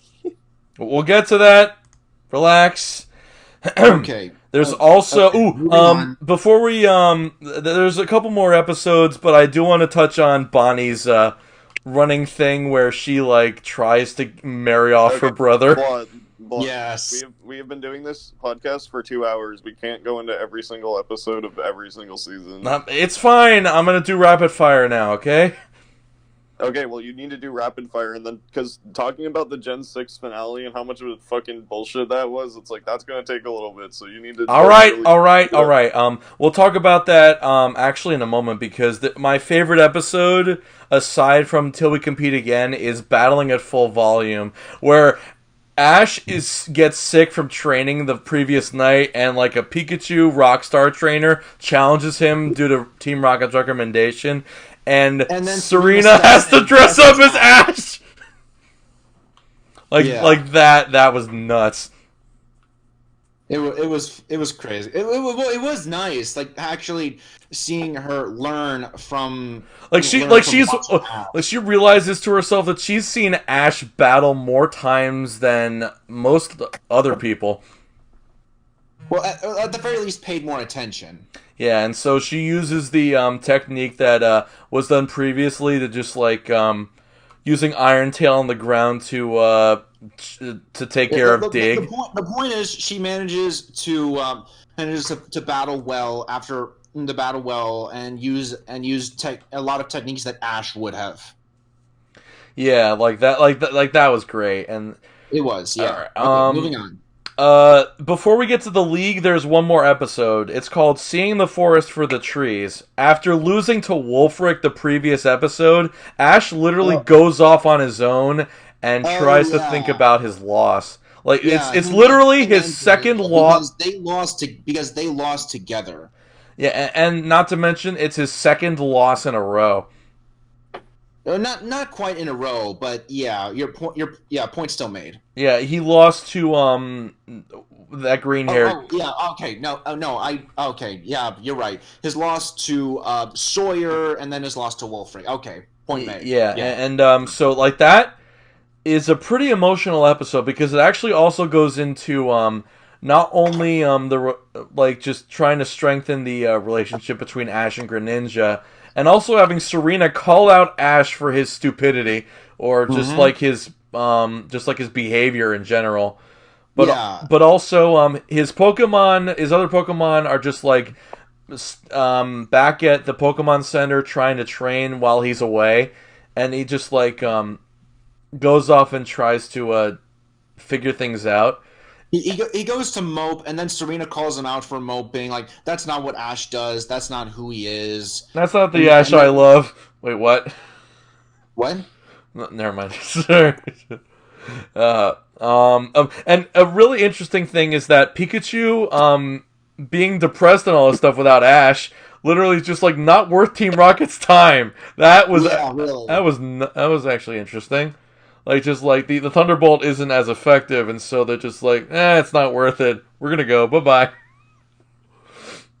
And then so after Ash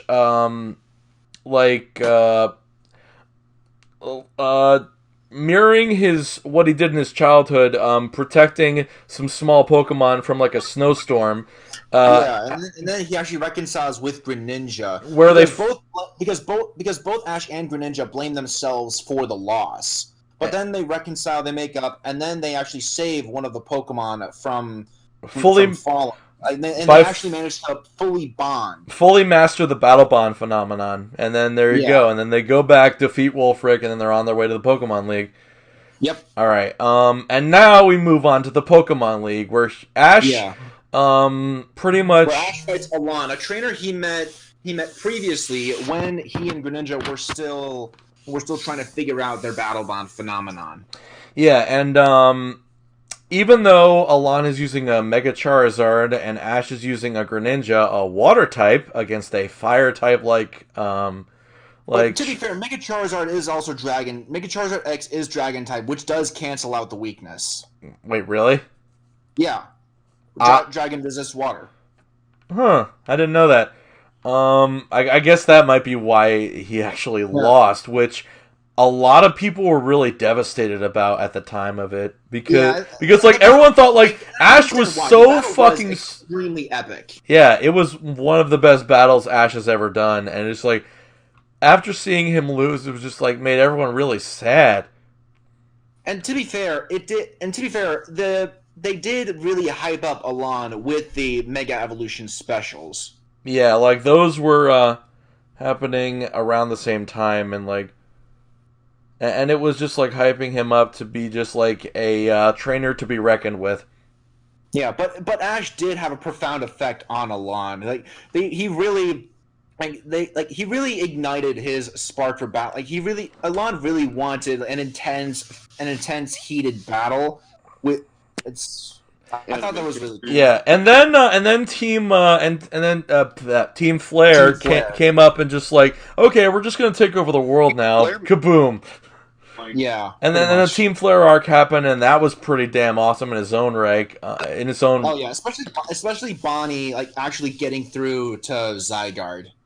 Yeah, and just like all that, like that was a pretty fucking epic way to wind down the season, and just like that was all great. And then a few like the episode where I'm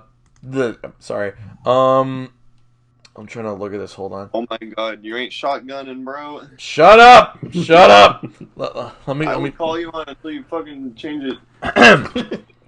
And then the 3 episodes leading up to the 4 episodes leading up to the finale of the season were absolutely fantastic. Serena putting on a Pokemon performance to boost morale and stuff, and showing that she does want to be a performance person, but she'll need to get some inspiration. And the person who's been goes to Owen to out of a recommendation by one of the coaches. Yeah, she goes to Hoenn to study like Pokemon contests and then they all get to the airport, and then she actually kisses Ash on the escalator. And I'd like to say that was actually confirmed by either the director of the episode or the showrunner itself. Like and you can see in the show, like you can see Clement and Bonnie's everyone's reactions to like they're all blushing, their hands on their faces, and Ash is like dumbfounded. Yeah, and just like that. That was the longest kiss I've ever seen, dude. Like they censor. It's like why? There's no censor that says they can't show that. It's like why do they have to hide it? No idea. No fucking idea. And I mean, it happened, and it was confirmed, and I'm okay with that, but still, it's kind of weird. The most beloved girl Ash hung out with is the one that talks the least. I think that's very telling on the fan base. Oh, yeah, Lottie ass. Oh, yeah.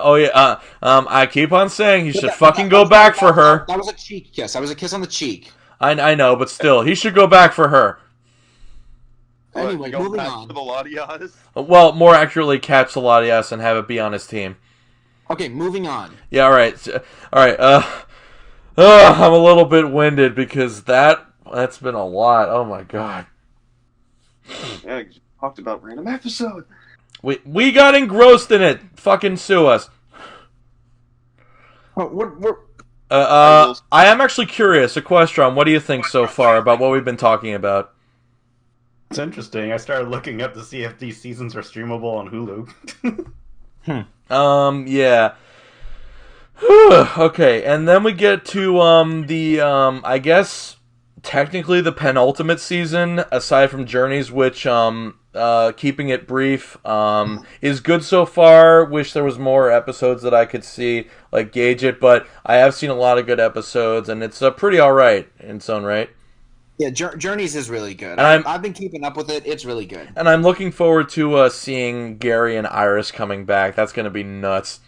It is going to be cool. Alright, and now... but focusing on Sun and Moon, it did take the series in a much different direction. Well, at first, much more even paced and a bit slower. This and I think it was a really interesting direction to take. This might be the first time I disagree because I fucking hate this season. It is my least favorite Pokemon season, like, period. I can't get over just how okay, hold on. Stupid call. Okay. Glossy animation style change. Yeah, the animation no. The animation, the fluidity of it all looks fantastic, but the art style, not so much. Yeah, people forget that there's a fucking difference between animation and art style. No, like, I would say, like, definitely it was really a bad style change. I would say the series truly ended when Gen 6 did, just because it's like, yeah, that's when the style that the show pretty much was always going for ended, and this experiment didn't really pan out. Like, they even changed it in Gen 8, which I find to be surprising. Yeah, the only reason they changed the art style so drastic was so they could compete with another very popular property, Yokai Watch. Which is not a good idea. Why the fuck would you do this? Yokai Watch is garbage. You do not want to compete. Are you serious? That was done to compete with Yokai Watch? That's what I heard. Yeah, I don't have anything to confirm it or back it up, but it is what I heard. That is just fucking sad. Yeah, that's embarrassing if that's true. I really hope that's not true. Anyway, yeah, so, I mean, even though they're, what is it, I don't like this season that much, but there are good episodes. And I will say this one thing, I haven't really mentioned the intros of the Pokemon anime seasons yet, because I'm going to be posting a link in the description for a tier list that I made as well about that, too, but, like, I'd say a big positive was the intros of both this and the American version. Some people don't like the American intro of Sun and Moon, but I think it feels very Hawaiian, which is what the region is based off of. And it's very upbeat and peppy. I really like it. Yeah, and I mean, even for series that I don't like as much, like Black and White, even though I really like it, that had plenty of a mix of good and bad intros as well, both on the American side and the Japanese side. Yeah. Let's see. A couple of standout episodes going actual rapid fire is the Rockruff episode, the baseball episode, the 20th anniversary two-parter episode. Any episode? Yeah, excuse me. Any episodes involving Mallow. The 4 episodes involving going back to Kanto and Misty and Brock coming to Alola. Wait, 4 episodes going back to Kanto? I thought there was only 2. There's 2 where they go to Kanto, and then 2 where Misty and Brock come to Alola. Okay. Yeah, and like those 4 episodes are pretty good, especially dubbed, even though I will say this right now. Bad. I will agree with you on this one instance. The dub of Sun and Moon is bad.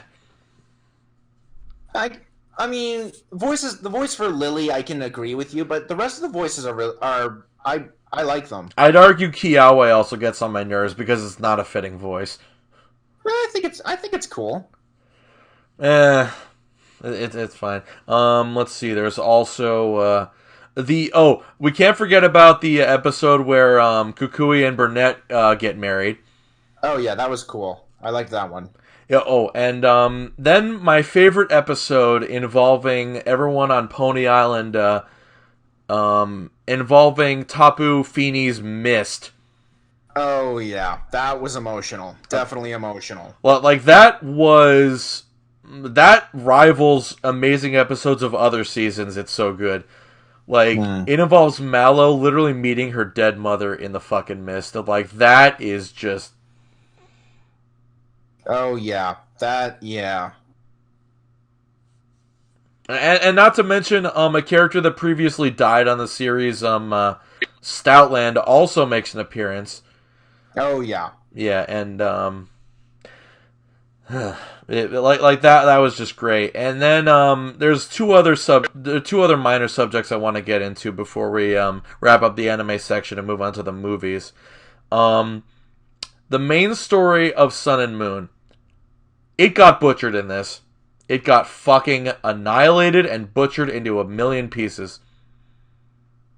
Which I do not care about. I personally do not care about. I thought it was real. I still enjoyed it. I still followed it. I still enjoyed it for what it was. And that's honestly completely fair.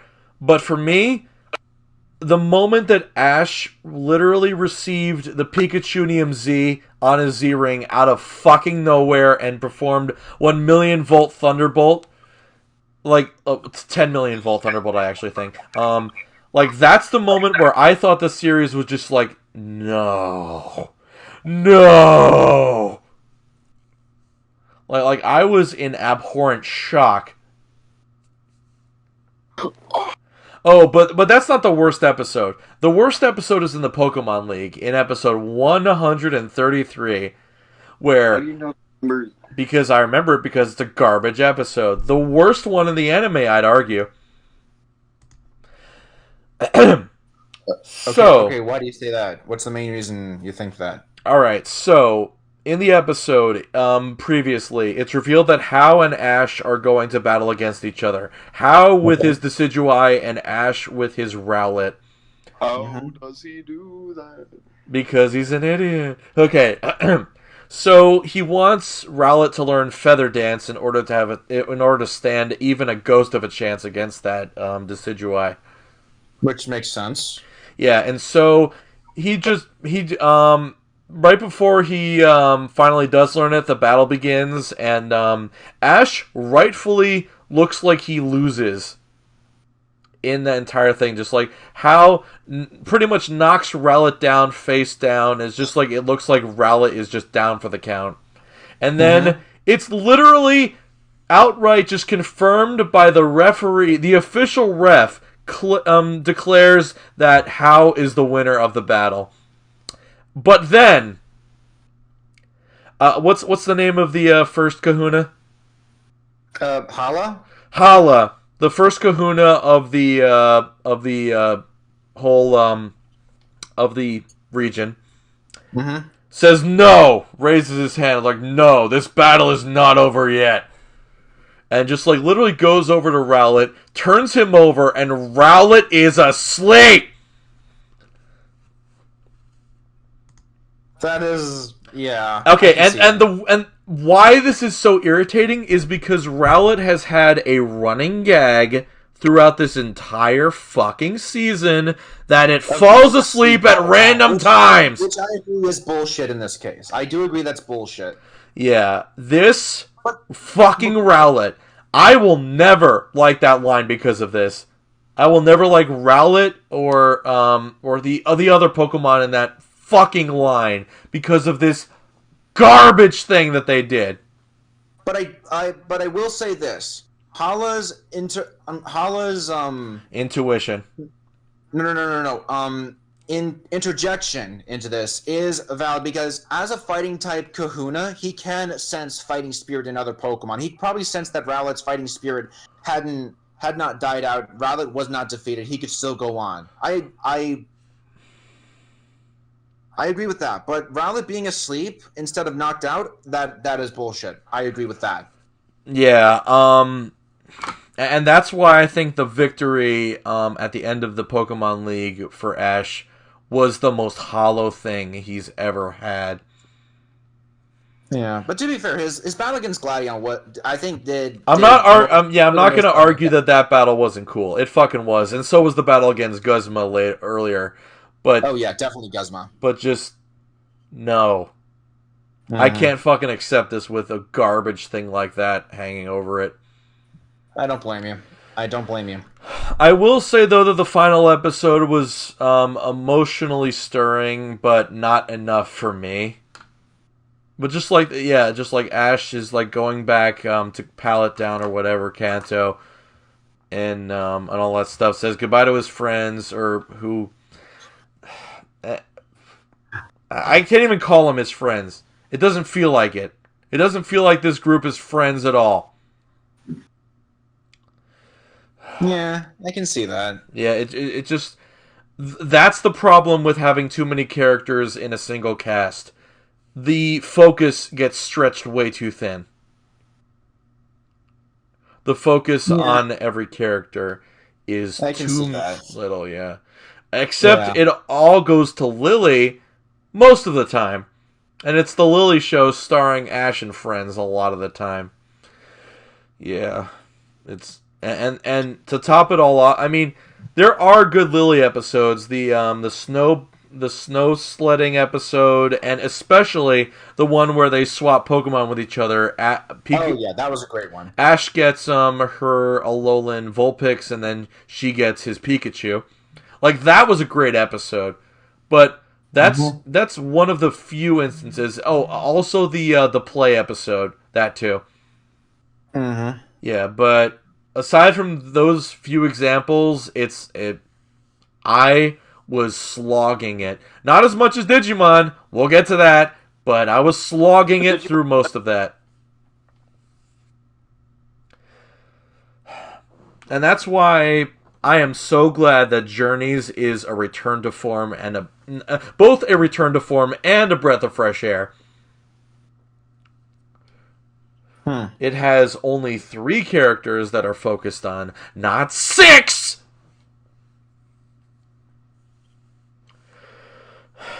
Sorry, I'm just like... Sun and Moon, I like the games. I like the first round of games, but just like this anime is just...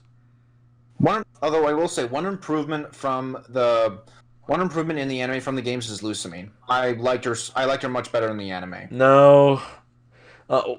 well, considering what the anime is going for, I would say she's more fitting in that regard, but just like the Sun and Moon story worked so well because of how fucking dark Lusamine was. Like, she might be one of the darkest villains in all of Pokemon. But in the anime, oh no, she just loves her children. She even tried to protect them, but then get caught by a Helego or whatever the hell. Nihilego. And that's the reason why she's in that form. It's like, ugh. Yeah. Okay. Any final thoughts on Sun and Moon before we move on?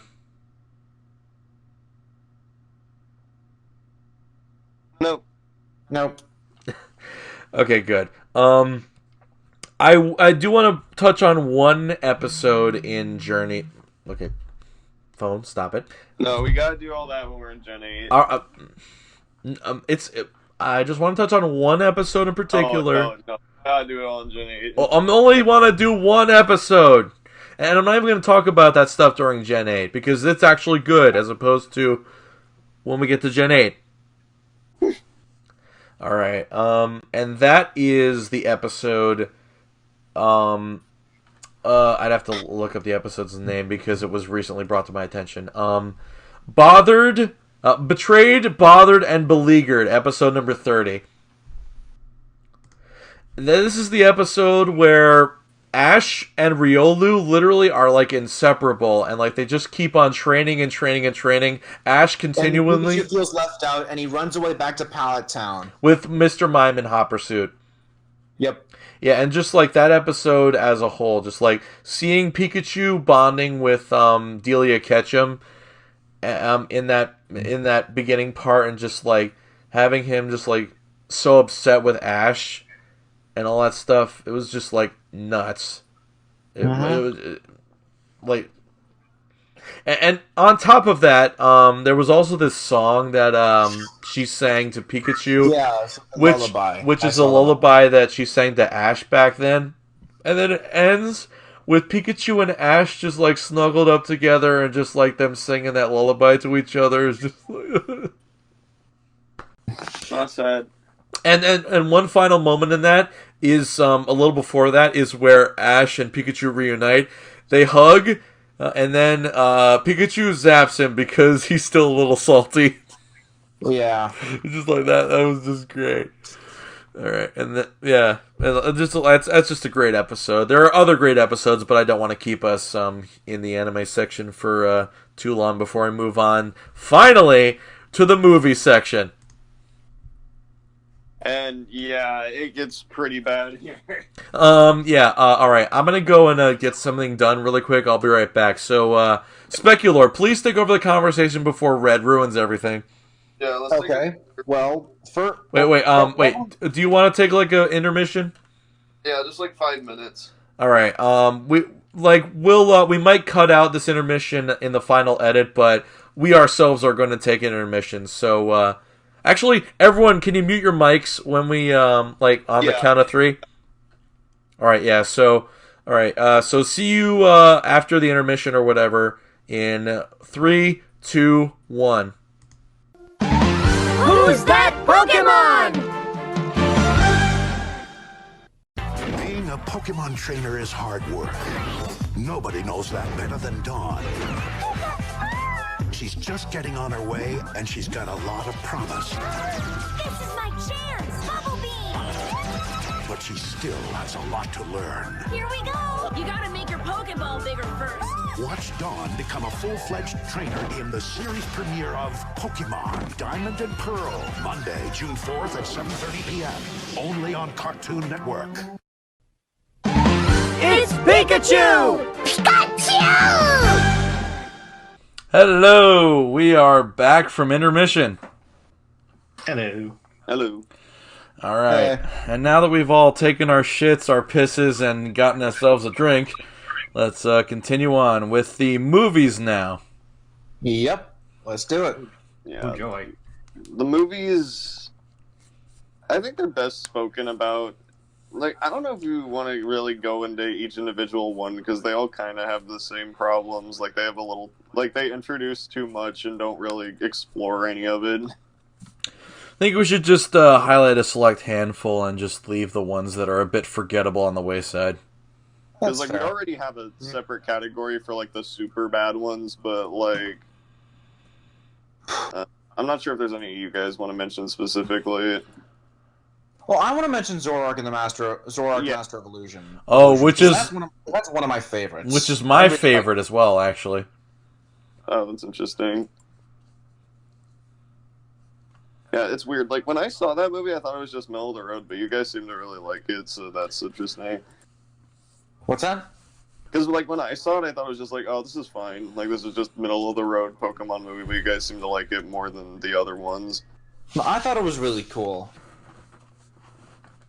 I really like how it talked about how it explored Celebi, how its time travel powers work, and how someone else was able to take advantage of something like that and gain the power to see into the future.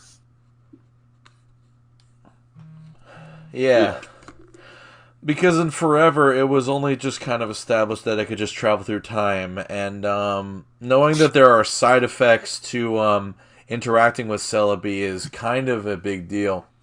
Yeah.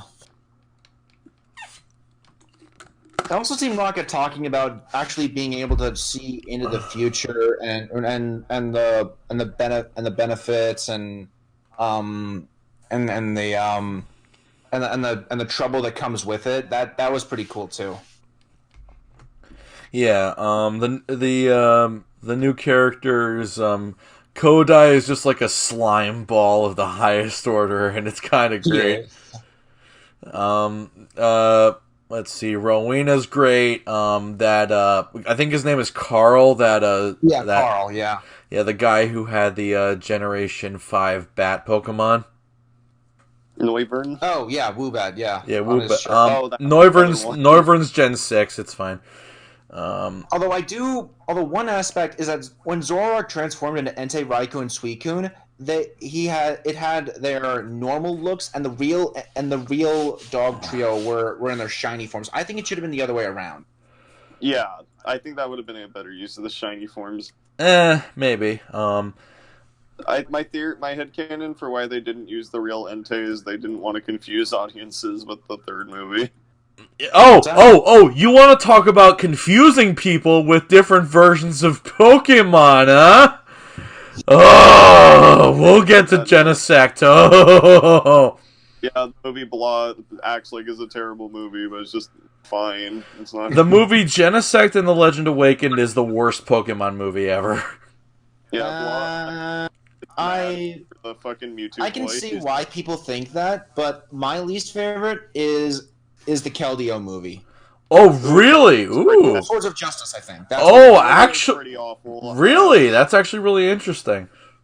Yeah, because honestly, it felt like the most.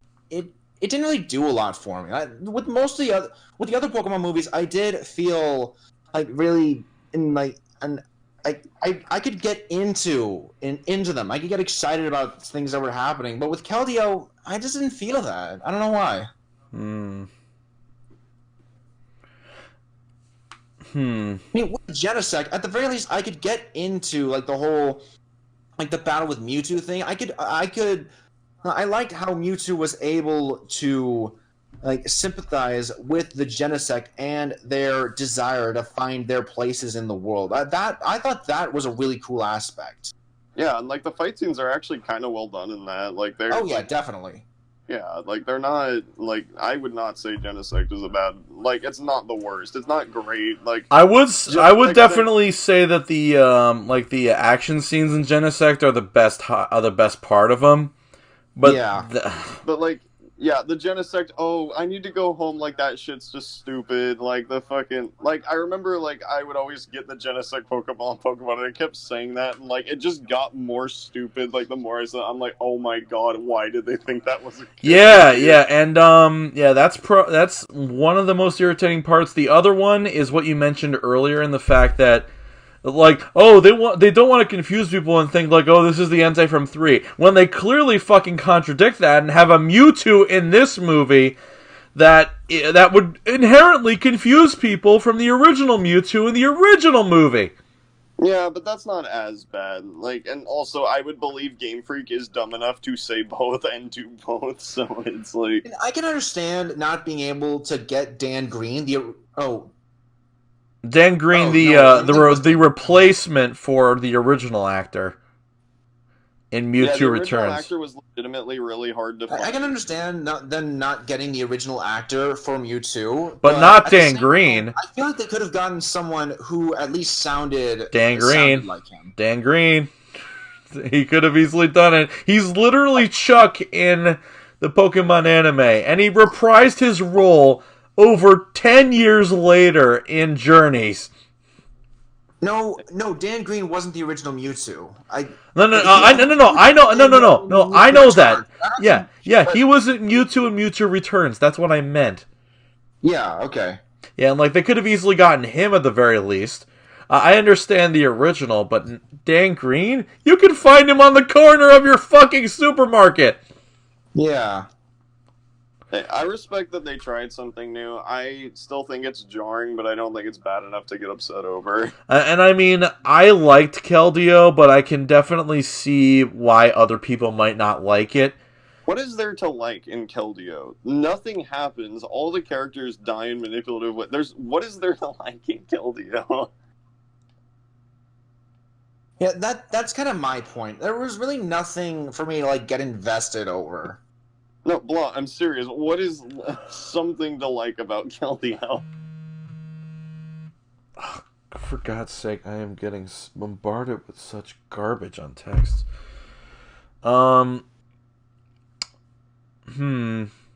Okay. Well, let's just move on to some of the other movie highlights. Dude, Yeah. The fucking The third Pokemon movie is objectively the best one. In an objective, it's not my personal favorite, but it's objectively the best one. Yeah, third one is definitely up there as one of my favorites.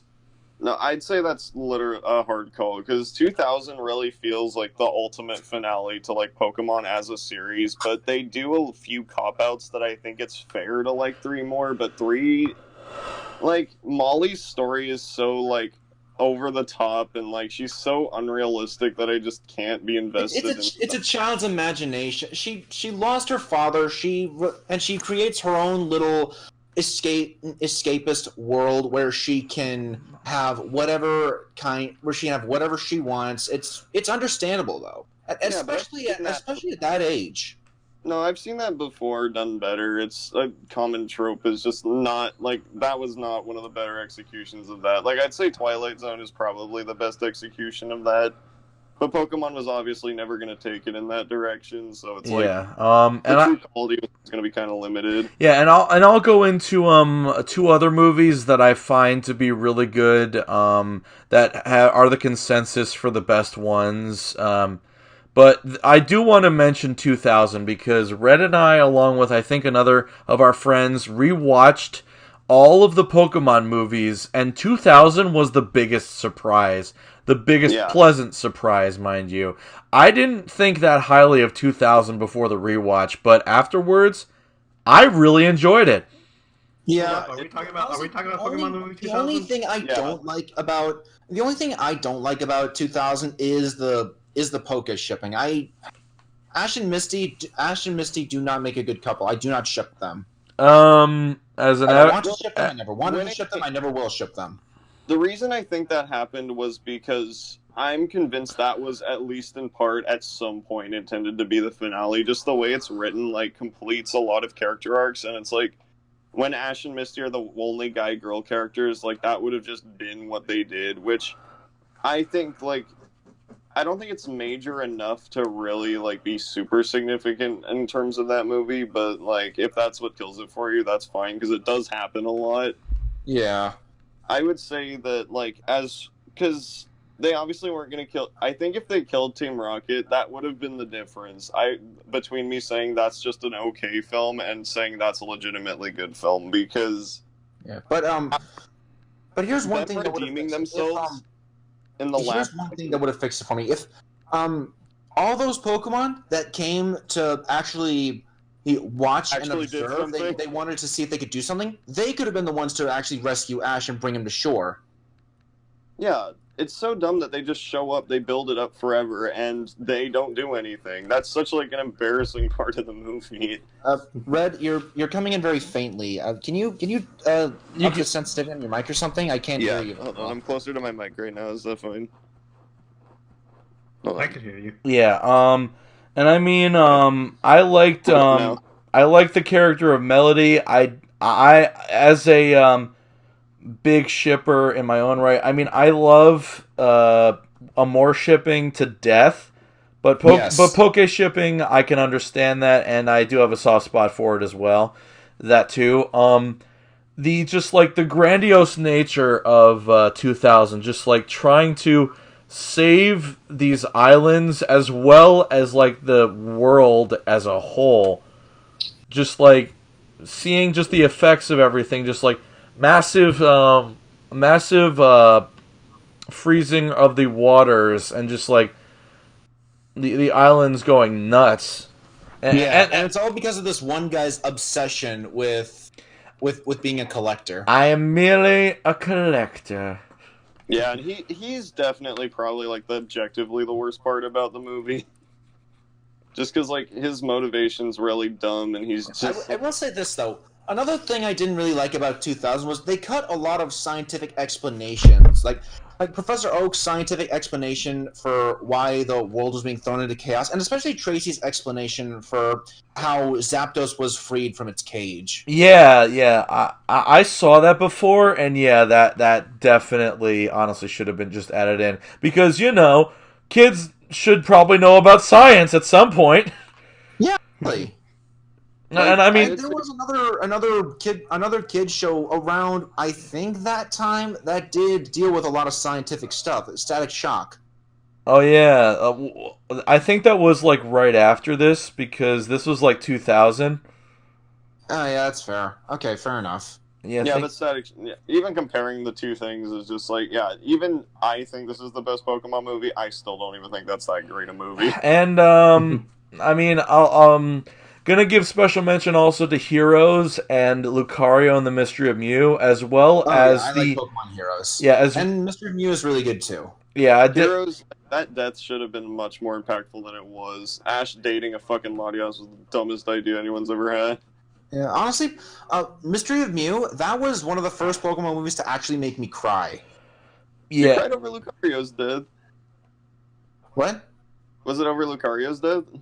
Yeah, it was the scene where Sir Aaron explains like why he trapped Lucario in the staff and basically him apologizing for doing it. Yeah, that was pretty damn deep and all that stuff. Yeah. I also want to give special mention to the other Sinnoh movies along with Zoroark because those are pretty good as well. Oh yeah. But yeah, Heroes was damn good, just like Latias and Latios and Ash interacting with them. Yeah. Honestly, sorry, go on. Yeah, I was gonna mention the cheek kiss at the end. Oh yeah. Honestly, the weakest of the Sinnoh movies is probably Darkrai. I know a lot of people really like that one, but Darkrai just coming back suddenly, that was embarrassing. Any teeth that movie had were yanked out the second Darkrai lived. It's like, fuck you guys. I know every bit of internal logic in that movie said that was realistically gonna happen, but that's still like so fucking weak. They shouldn't have led to that. That's why everyone loves that episode where Stoutland dies in Sun and Moon. Yeah, because like Pokemon will not kill other fucking characters. Like I think they have done it a handful of times in their entire run, which is just disgusting. That you think they would care more than that. Yeah. Let's see, what else?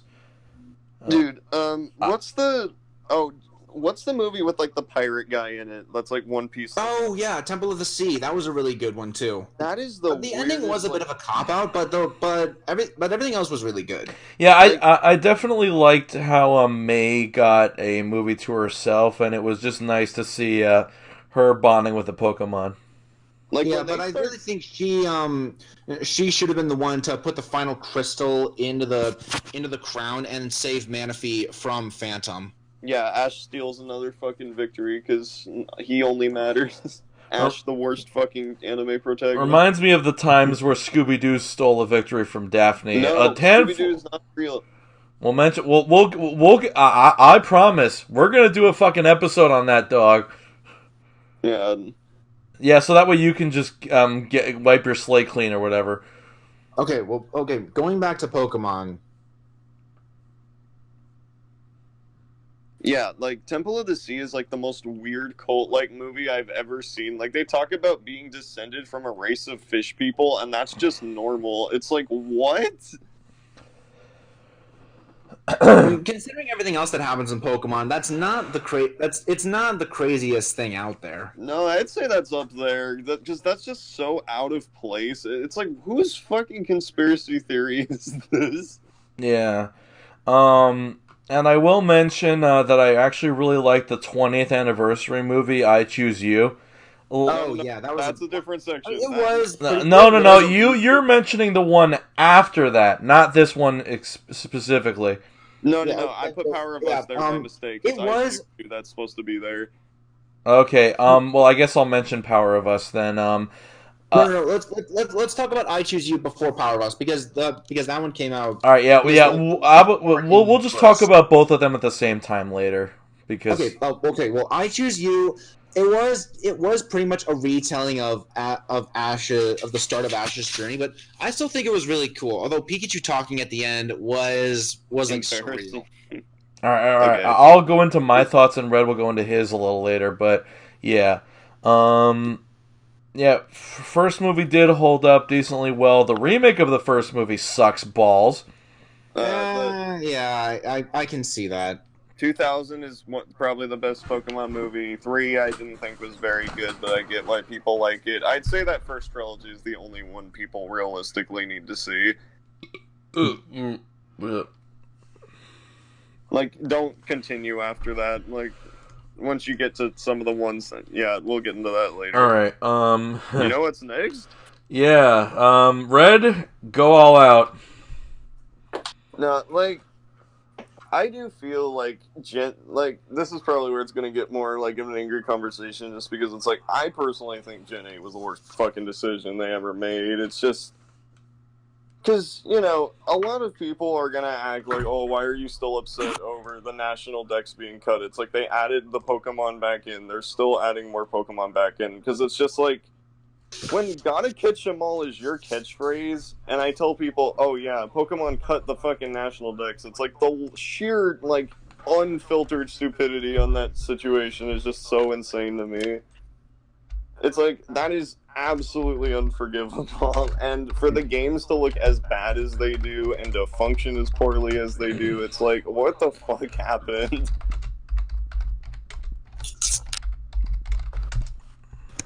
Like, and it's one of those things where, like, every time I see people who bought the games, it's like, why did they buy Sword and Shield? It's like, did you not know what happened? Or was it just in spite of, like, well, I don't care? I mean, the three of you bought for me, Sword... I was kind of... Yeah, for me, I was kind of like that. I was like, well, that's a bummer, but I'm gonna play it anyway because I haven't played a Pokemon game in like forever, and I wanted to see how the Switch game would be. It's like, and then yeah, it's fine. It's a fine game, but yeah, I do understand the frustration and that they took out stuff from it. Yeah, like I feel like the Pokemon designs in the new game were all really bad and weren't really anything like the designs beforehand. It's just kind of like, I think the anime had a real tone shift and isn't anything like it was. The new characters like Go they added were really terrible. Everything stopped being good after that.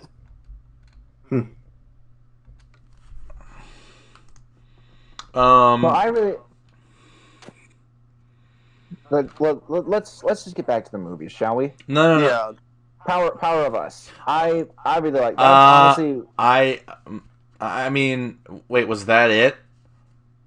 Yeah. Like, are you serious? Like, you built all that up over all these weeks and that was it? Yeah, there's not much to say. It's like, I just do see just those things as very bad problems.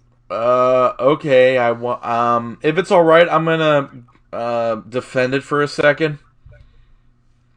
Okay. Well, defend the parts. Defend the parts that are actually worth defending. I mean, the story and the decks getting cut are god awful. They're just horrible things that happen.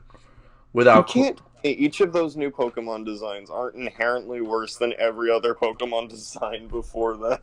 And a lot of them are still really good. I love Toxtricity's design, and Frostmoth is a neat design too. I love Wooloo, and and the Wooloo is really cute. and the Pokemon that I mentioned at the beginning of this when I went to Gen 8 stuff, and yeah, and I mean, there's not much to defend. I'll give you that. The graphics are not good. The gameplay of like the wild area could be better, and just all this other stuff, but I am actually kind of glad that I played it, because now I have perspective. Would you buy another game if you knew it was going to be exactly like that again? No. Well, then that's all I need to hear. Because now I have perspective and I know better. And, you know, I think the reason this sold really well is because this is the first real Pokemon console game, and I think people really wanted to experience that, and that's why it's selling so ridiculously. But I really don't think that the Arceus game is going to sell that well. And we'll get into it at the very end, but I will definitely defend the Gen 4 remakes, but we'll get to that in a little bit. Right? Yeah. Alright, Let's. Destiny, okay, we need to talk about Destiny Deoxys for a second, because like No. We'll move on to that one. Right now, we need to talk about Power of Us. Destiny Deoxys is coming up later. Right now, we'll talk about Power of Us. I didn't bring up my thoughts on I Choose You though. Okay, go ahead, Blah. we didn't really get into I Choose You because I think that's the actual problematic one. Yeah, and he kind of misclicked and said Power of Us. Anyway, I will admit that the companions of that movie were really, really bland. Like, absolute fucking cardboard bland, as apparent as that much is. But I can see that. I would couple not only the honest-to-God insanity and fun factor of the movie, along with my first viewing of it in theaters, and the audience reaction to the two or three jokes that I made during that were just, and them laughing at those jokes was just infectious as fuck, and I had a really good time. Okay, but you can't base like your theater experience on the quality of a film. Like I had the most fun theater experience I ever had in my life watching Sausage Party, but I don't think that's the best film ever made. And I mean that's on it yourself, man. and I mean that's I kid. Okay. Like Power, like I Choose You, I think was like the most offensively bad thing in this fucking franchise because it's just like it's trying to do the first episode of the anime. It's worse than the first episode of the anime. It's like, how do you fuck that up? How is that possible? And then it just turns into a Marshadow advertisement near the end. It's like, what the fuck are they doing? It is quite unfocused. I will agree. Yeah. It's why it's not one of my favorites either. It doesn't show any partners whatsoever. And then at the end, it's like, look how far we've come. Look at all the partners Ash has had. It's like, you made the movie that got rid of them. What the fuck? And I would like to say, and I would like to agree, yeah, the unfocused part of it is definitely a drawback. And I would like to also mention that the original concept of this 20th anniversary movie was a reunion with everyone. That would have really sucked, because I hate, like, half those characters. Actually, I hate, like, 90% of those characters. Yeah, you wouldn't have been happy either way. Ha, boo for you. But that would have been kind of nice for, people that actually cared about them. And it would have been nice nostalgia trip for some of the older fans. As well, and it would have been a great way to reintroduce some of the old characters for the newer fans. Yeah, exactly. Yeah, but at the same time, are those characters actually good? Yes. The kid with the third arm, yeah, he's the fucking best dude. I hope more kids of this generation learn that. That's the Apalm arm, you heathen. Yes. The third and his name is Clement. Please get that right. Clement sucks balls, bro. All right. How dare you? Okay. Let's move on to Power of Us before we all blow a gasket. Shall we? Like with I Choose You, I did have a really good experience in the theater with Power of Us, but that, honestly, thinking back on it, Power of Us was definitely weaker than I Choose You, in my opinion. I actually thought Power of Us was really good. It's honestly one of my favorites, top 5 even. And it would probably be since there's 1, 2, 3. If this were like a tier list, it would still be in the A tier, but only just barely. Yeah, like honestly, the part that really hooked it for me was when Ash protected Margot from those bullies with the lemonade cart. That was really cool. Yeah, that was actually kind of cool of him, definitely. And I know I did say that Sun and Moon failed because it had too many characters to focus on, but this movie kind of did it in a much better way, like grouping characters together and having like small groups of them interacting with each other and then them coming together at the end. Yeah. And it's just like they all had connections and stuff they wanted to do. Like that nervous geek guy was trying to do a presentation, but he's shy as hell. And so we got that guy who talks a lot to try and do it for him in exchange for helping him rig the catching contest. Well, not really rig the catching contest, but just help him out. Give him advice. Like tell him what Pokemon go best. Yeah, and and I would say that like the elderly woman was probably the least good of the people that were followed, but she's not like god awful. No, I actually did sympathize with her quite a bit. She went through a heartbreak involving a Pokemon, and she didn't want to risk going through something like that again. Yeah, and I will never fucking forget the moment where Lugia appeared at the very end of the movie. I literally said that, like, do you guys know what the hell that, like, Kennedy in the shower thing is from? No. No. No, maybe not Kennedy. I think that was, like, Martha Week. Never mind. It's like this one scene where this woman wakes up and then realizes that someone who was dead is actually still alive and, like, taking a shower. Mm-hmm. Like that. Like I literally just like quoted that saying, "Did I miss anything?" Just like everyone fucking Okay, I got you. and everyone fucking erupted in laughter, and I just thought that was great. That's hilarious. But anyway, yeah, Power of Us. It was really cool. I also really loved Risa. Risa was really cool. Yeah, like the girl who caught an Eevee. Yeah, but also honestly, another really great moment was Ash and Pikachu trying to help that Tyranitar, and then Ash saying, "Pikachu, you think you can lure it over there?" And then Pikachu's like, "Who the hell do you think I am?" Yeah, like Ash's interactions with Pikachu and some of these movies were like great. One more thing I want to say about I Choose You is that the song at the end of the movie, while the previous companions are being shown in like a slideshow thing, is being sung by Haven Pascal and done by one of the veteran musical composers. It's just like that song was fucking phenomenal. Mm-hmm.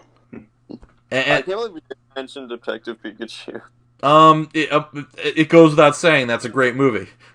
Yeah, that is like that's like a corridor digital film like made the whole time, and it's like so entertaining. That is like a total like fan. Get me the hell out of here! Yeah. Also, that Ditto twist was like the fucking greatest shit in the movie. Yeah, like that. Really was. I honestly never saw that coming. It just like goes to show that Ditto really can just become anyone and anything. Yeah, really. That was batshit insane. Yeah. Before Red bashes Destiny Deoxys, I will give it. I will say that it's not as bad as I originally thought it was, because the Black, White, and Genesect movies are a lot worse. They are at all. Shut up. Law doesn't know how to criticize. That one song that was played near the middle of the movie where they're all just hanging out, it's called This Side of Paradise, and that was like a fun, cute little scene, and it was great. Yeah, so to anyone who hasn't seen Destiny Deoxys, here is the best summation of the plot I can physically come up with. So, Deoxys comes down from Earth and fights Rayquaza. That is not the main plot of the movie. They go to a town that's like super advanced, but it's like baby's first fucking sci-fi town, so they got like conveyor belts with like arrows on them and shit. Like it totally looks like a fucking like shitty Pokemon gym and the whole area. And they basically Deoxys says fuck you and conquers the city and makes clones, which he can't even do in the game. And they basically just camp out and slowly, like, go hungry the whole fucking movie. And then, like, everything starts going wrong in the city. Like, it's so random. Also, there's 8 characters that are outside of the main group. I would definitely say that the overabundance of characters is one of the weaknesses, yeah. Like, it is one of the most, like that might... There's like this guy who, battles against Ash in, like, the first scene of the movie. There's this big guy that has a crush on May. There's these twins. There's this chick who's on her laptop. Then there's the parents of Tori, who's the like main kid who's literally afraid of Pokemon after a traumatic experience a few years ago. Which makes no fucking sense in the movie, by the way. They get scared by. Let me say this: fucking Lily being afraid of Pokemon in the Sun and Moon anime is more justified than this. Well, I mean, to be fair, how would you feel if you saw like a stampede of Walrein Pokemon all bigger than you, like running past you? Like, it would freak you out. It would freak you, especially at that age. I will give them credit. Walrein is ugly.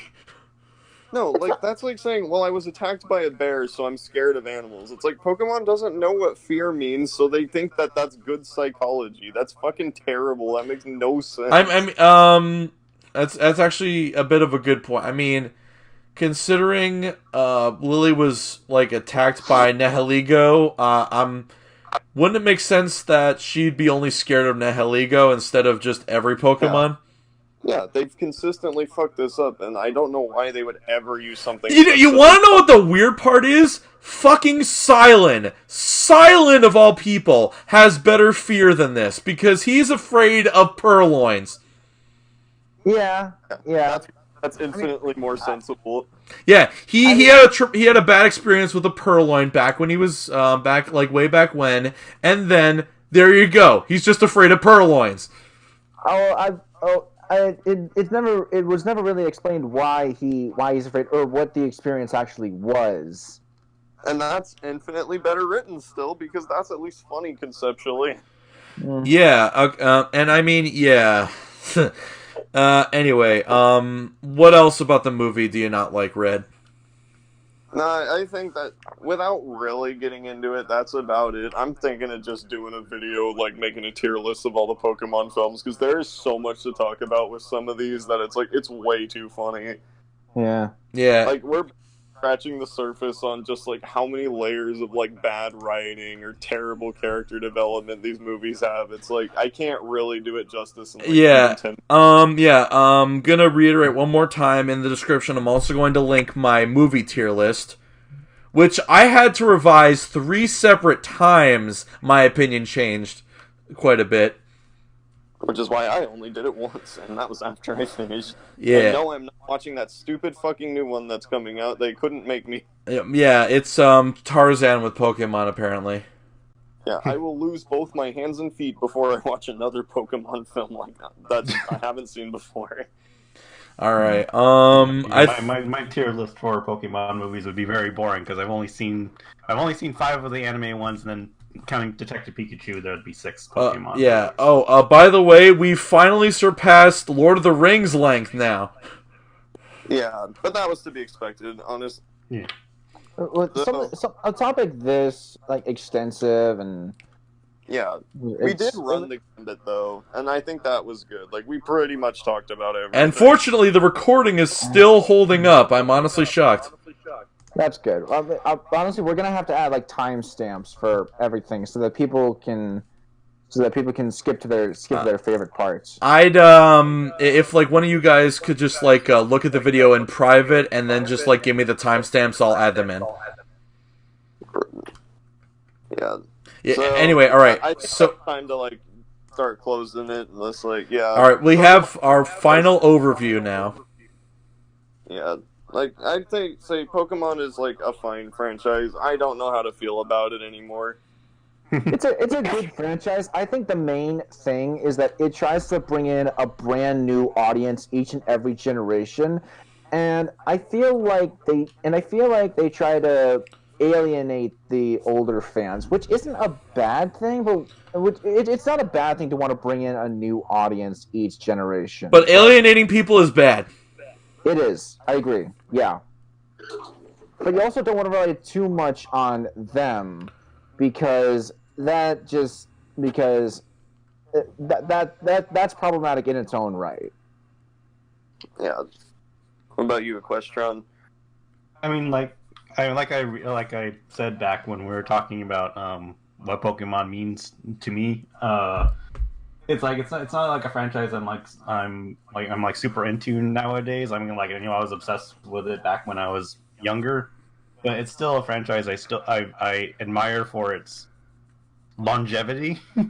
Yeah. And that it still manages to hook in an audience to this day, that's something that I respect. I respect the hustle. Yeah. And Even if I'm not like a fan of some of the directions it takes, I'm just like, well, I mean, that I respect it.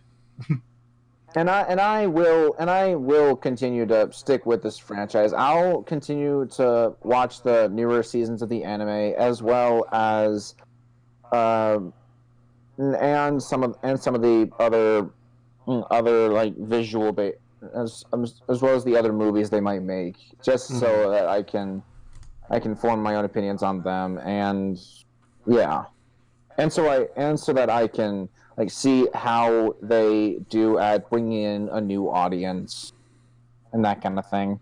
Yeah. I mean, I can't really put it into many. Like, I'd have to make a whole nother episode in order to put it into proper words as to how I really feel, I guess. But I guess the long and short of it is that it's a part of me, and I don't think it'll ever go away, even if it turns sour as a. Wait, what's one of the sour berries in the game? A green apple is sour. Oh yeah, I love green apples, but yeah, a sour green apple. But yeah, analogy. I mean, yeah.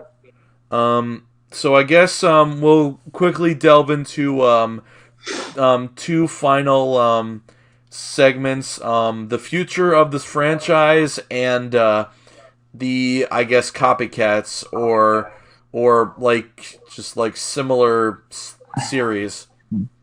Well, in terms of the future of this franchise, let's make it our hopes that on the future directions that we think Pokemon should take, or hope to take, or that it hopes to take. I would like to get the imitators and parallels out of the way, if that's all right. Yeah, of course. Yeah. Yeah. Let's start with Digimon, and I can tell you from firsthand experience, it is better in every way. Shut the fuck up. Well, in terms of the theme song, I can agree with you. I do like the theme song for the original Digimon, because that's really the only one I tried to get into the other seasons and series, but honestly, I don't know. It just never stuck with me. Yeah. All right. Season 4 English intro is probably one of the best intros. All right. It really is. I agree. I will say, yeah, that is a good intro. But I saw it, and I slogged through it, and I am just here to say it was okay. Yeah. The Digimon movie, though, I enjoyed it for what it was. It was decently entertaining, and the Digirap was hilarious. Yeah, it was definitely Digirap-alicious. It was something. All right, yeah. I will say though that in the anime itself, the standouts were TK, Kari, and their Digimon. And Pa's gonna love season 2 because it's literally just TK and Kari in the season. Yeah. I might watch that, in like 50 fucking years, but not right now. Yeah, but the fact that I had to watch it in order to do this big episode, you know what? I'm gonna say it. It was worth it. I've had a lot of fun just reminiscing about Pokemon, so you know what? Yeah. What I did not have fun watching is Yokai Watch.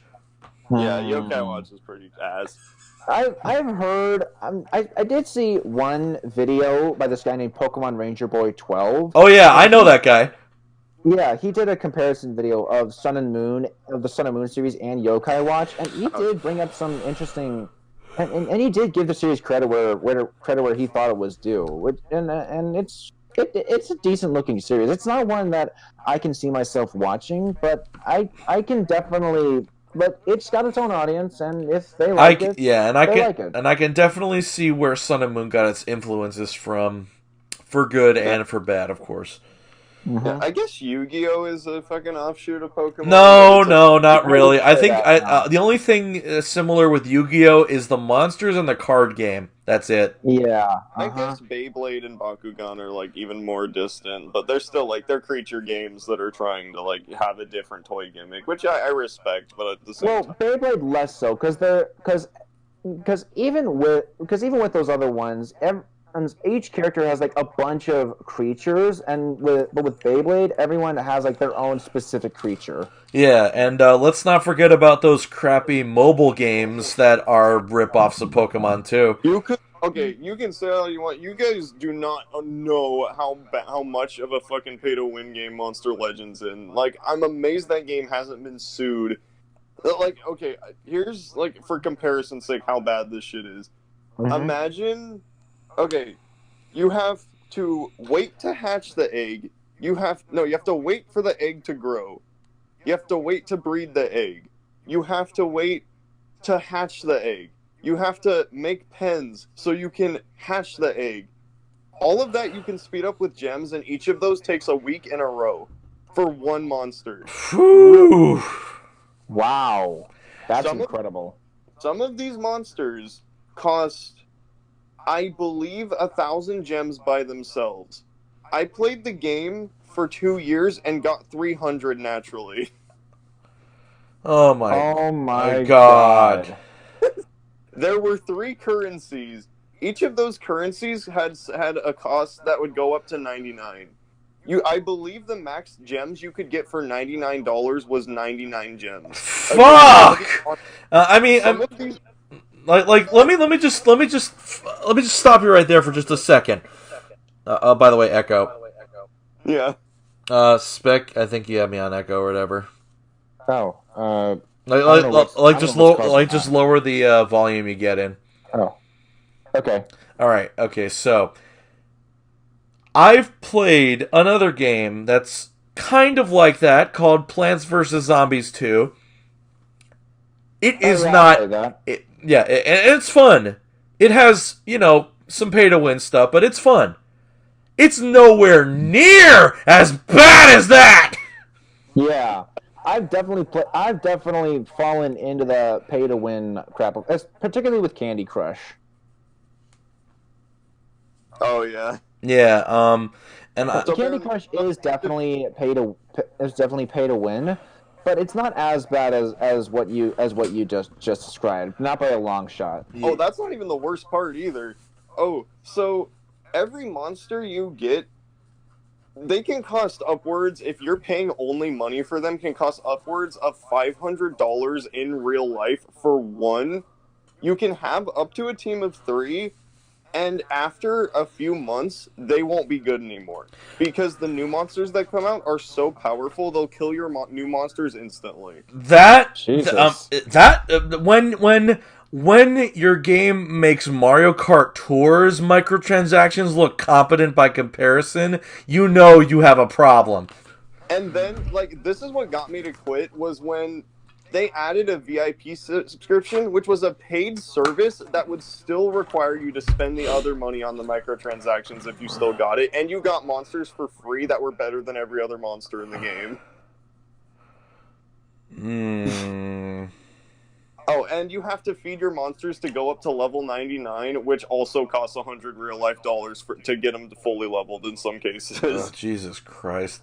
Well, unless Pokemon really pulls a bad move, I don't think it'll have any troubles being better than that. No, this is the single worst pay-to-win game I've ever played in my life, and I don't think it deserves that title more than any other, honestly. Oh, and it's advertised with multiple YouTubers who also put their own monsters in the game, which are usually the best in the game when they get released. Oh my God. Okay, yeah, that's, alright, do we have any other, spoofs or, well, not parodies or spoofs, just, similar things to Pokemon that we want to mention? There's that one, game where it's, with cell phones and shit. I forget what it's called, though.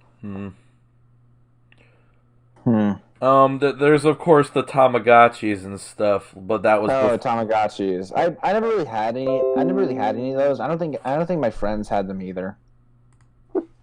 Yeah. All right. Let me think. And I swear this is the last thing. I looked up like pictures of the monsters again. You can actually pay extra money to upgrade them leveled even higher.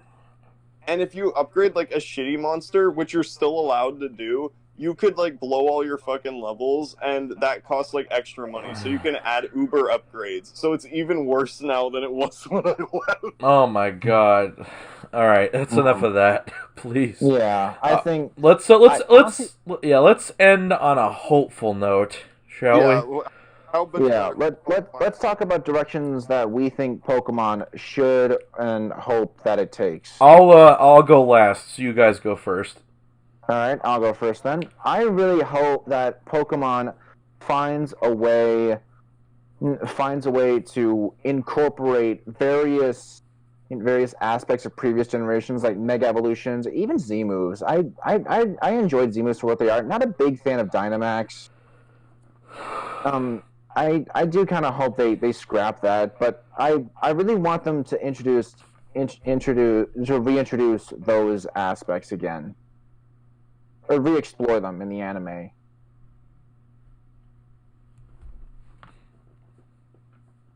What about you, Equestron? I just hope that it tries to, I don't know, I guess for the lack of a better word, evolve at some point. Yeah. I mean, I did like the Breath of the Wild style game that they're coming out with. It didn't look like it was running very good, but then again, it was an early look at it. That's true. So I assume that it'll probably be better later on. It'll probably end up running the best on that upgraded Switch that they're talking about. That's a unrelated hope that I hope. Yeah. I definitely want to get whatever that is. And a PS5, Yeah. you know, when those actually get restocked after they get the fucking... Yeah, when there is a PS5. For those who are lucky enough to watch this, I actually have an answer. It's because they ran out of silicone and they need more. Oh, wow. That's hilarious. It's because they create they won't run out of silicone. It's because they're making artificial scarcity to get in the news, which is the worst fucking toxic strategy they've ever invented. Because, if you get news that's like, oh, PS5s are rare, then that makes people want it even worse. But yeah, so just my hope is just that, it's just that it probably it takes things that people liked about the previous generations and then go from there, and rather than just cut stuff out. Yeah, I think that ties in with mine too, because it's all I want out of them is to make it feel like this was all intentional, like this was all building up to something. I would love a game that just uses all the crime organizations, or brings really comes full circle and makes it seem like all the decades of Pokemon, they were really building up to something. I feel like things like Pokemon Ranger are just dropped and never mentioned again. It's people would lose it if Pokemon Ranger was even mentioned in a text box. It's all they have to do is just do simple things, like bring Shadow Lugia back. Just do a few fan servicey things, and it'll be called the best Pokemon game. And I think they could still recover from their drought at the moment, their huge low point, if they just make it seem we were going to do something amazing with the franchise we built brick by brick, essentially. Yeah, that's definitely something that would be really nice, like Mega Evolutions and Z moves and stuff, all that come back. And mentions of the spin-offs and such. But me, for the immediate future, I just hope that the Gen 4 remakes are good. I know the art style is very much debated online. I like it personally, and I'm so glad that they're finally back, and that it seems like the things that didn't need to be changed were not. And the things and I do still need to see what was changed and fixed, like seeing if they incorporated stuff from 5 to 8 in terms of just the balancing and such. and making it faster, for one. The battle's actually fast. Thank you. But yeah, otherwise, like, you know, it's just... Okay. Just like, you know... I'm not asking for a lot, and the one thing that I'm really glad of is that it's being handled by a studio that's not Game Freak, because they're mostly because they're just letting somebody else take care of something that they eventually needed to do. It's just like, now Game Freak can focus all their efforts on Legends Arceus. Yeah, it'll be nice to see the changes that this new company brings. I would like to hope that perhaps rental Pokemon can come in and just like, oh, well, here's all the fog. Here's a Pelipper. Okay, fog's gone. Goodbye. Ha! Yeah. Like that. That would be just fantastic. Yeah. Alright, I think we should call it here. That was fun. Yeah, and by the way, we are literally like a minute or two away from 3 hours and 30 minutes. Wow. Still not as long as Zack Snyder's Justice League. Damn. That's good. Oh, All right. Well, I can honestly say this was a really fun conversation. I'm glad to have been a part of this. Yeah, that was really great. Like, just reminiscing, maybe going on a little long for the anime segment, but that was just a lot of fun. And There was a lot to talk about, to be fair. Yeah. And it's like even though we were like criticizing the Pokemon Company for decisions and such like that, we all just want the best for Pokemon Company and just all that. We want the best for this franchise and for fans like us. True.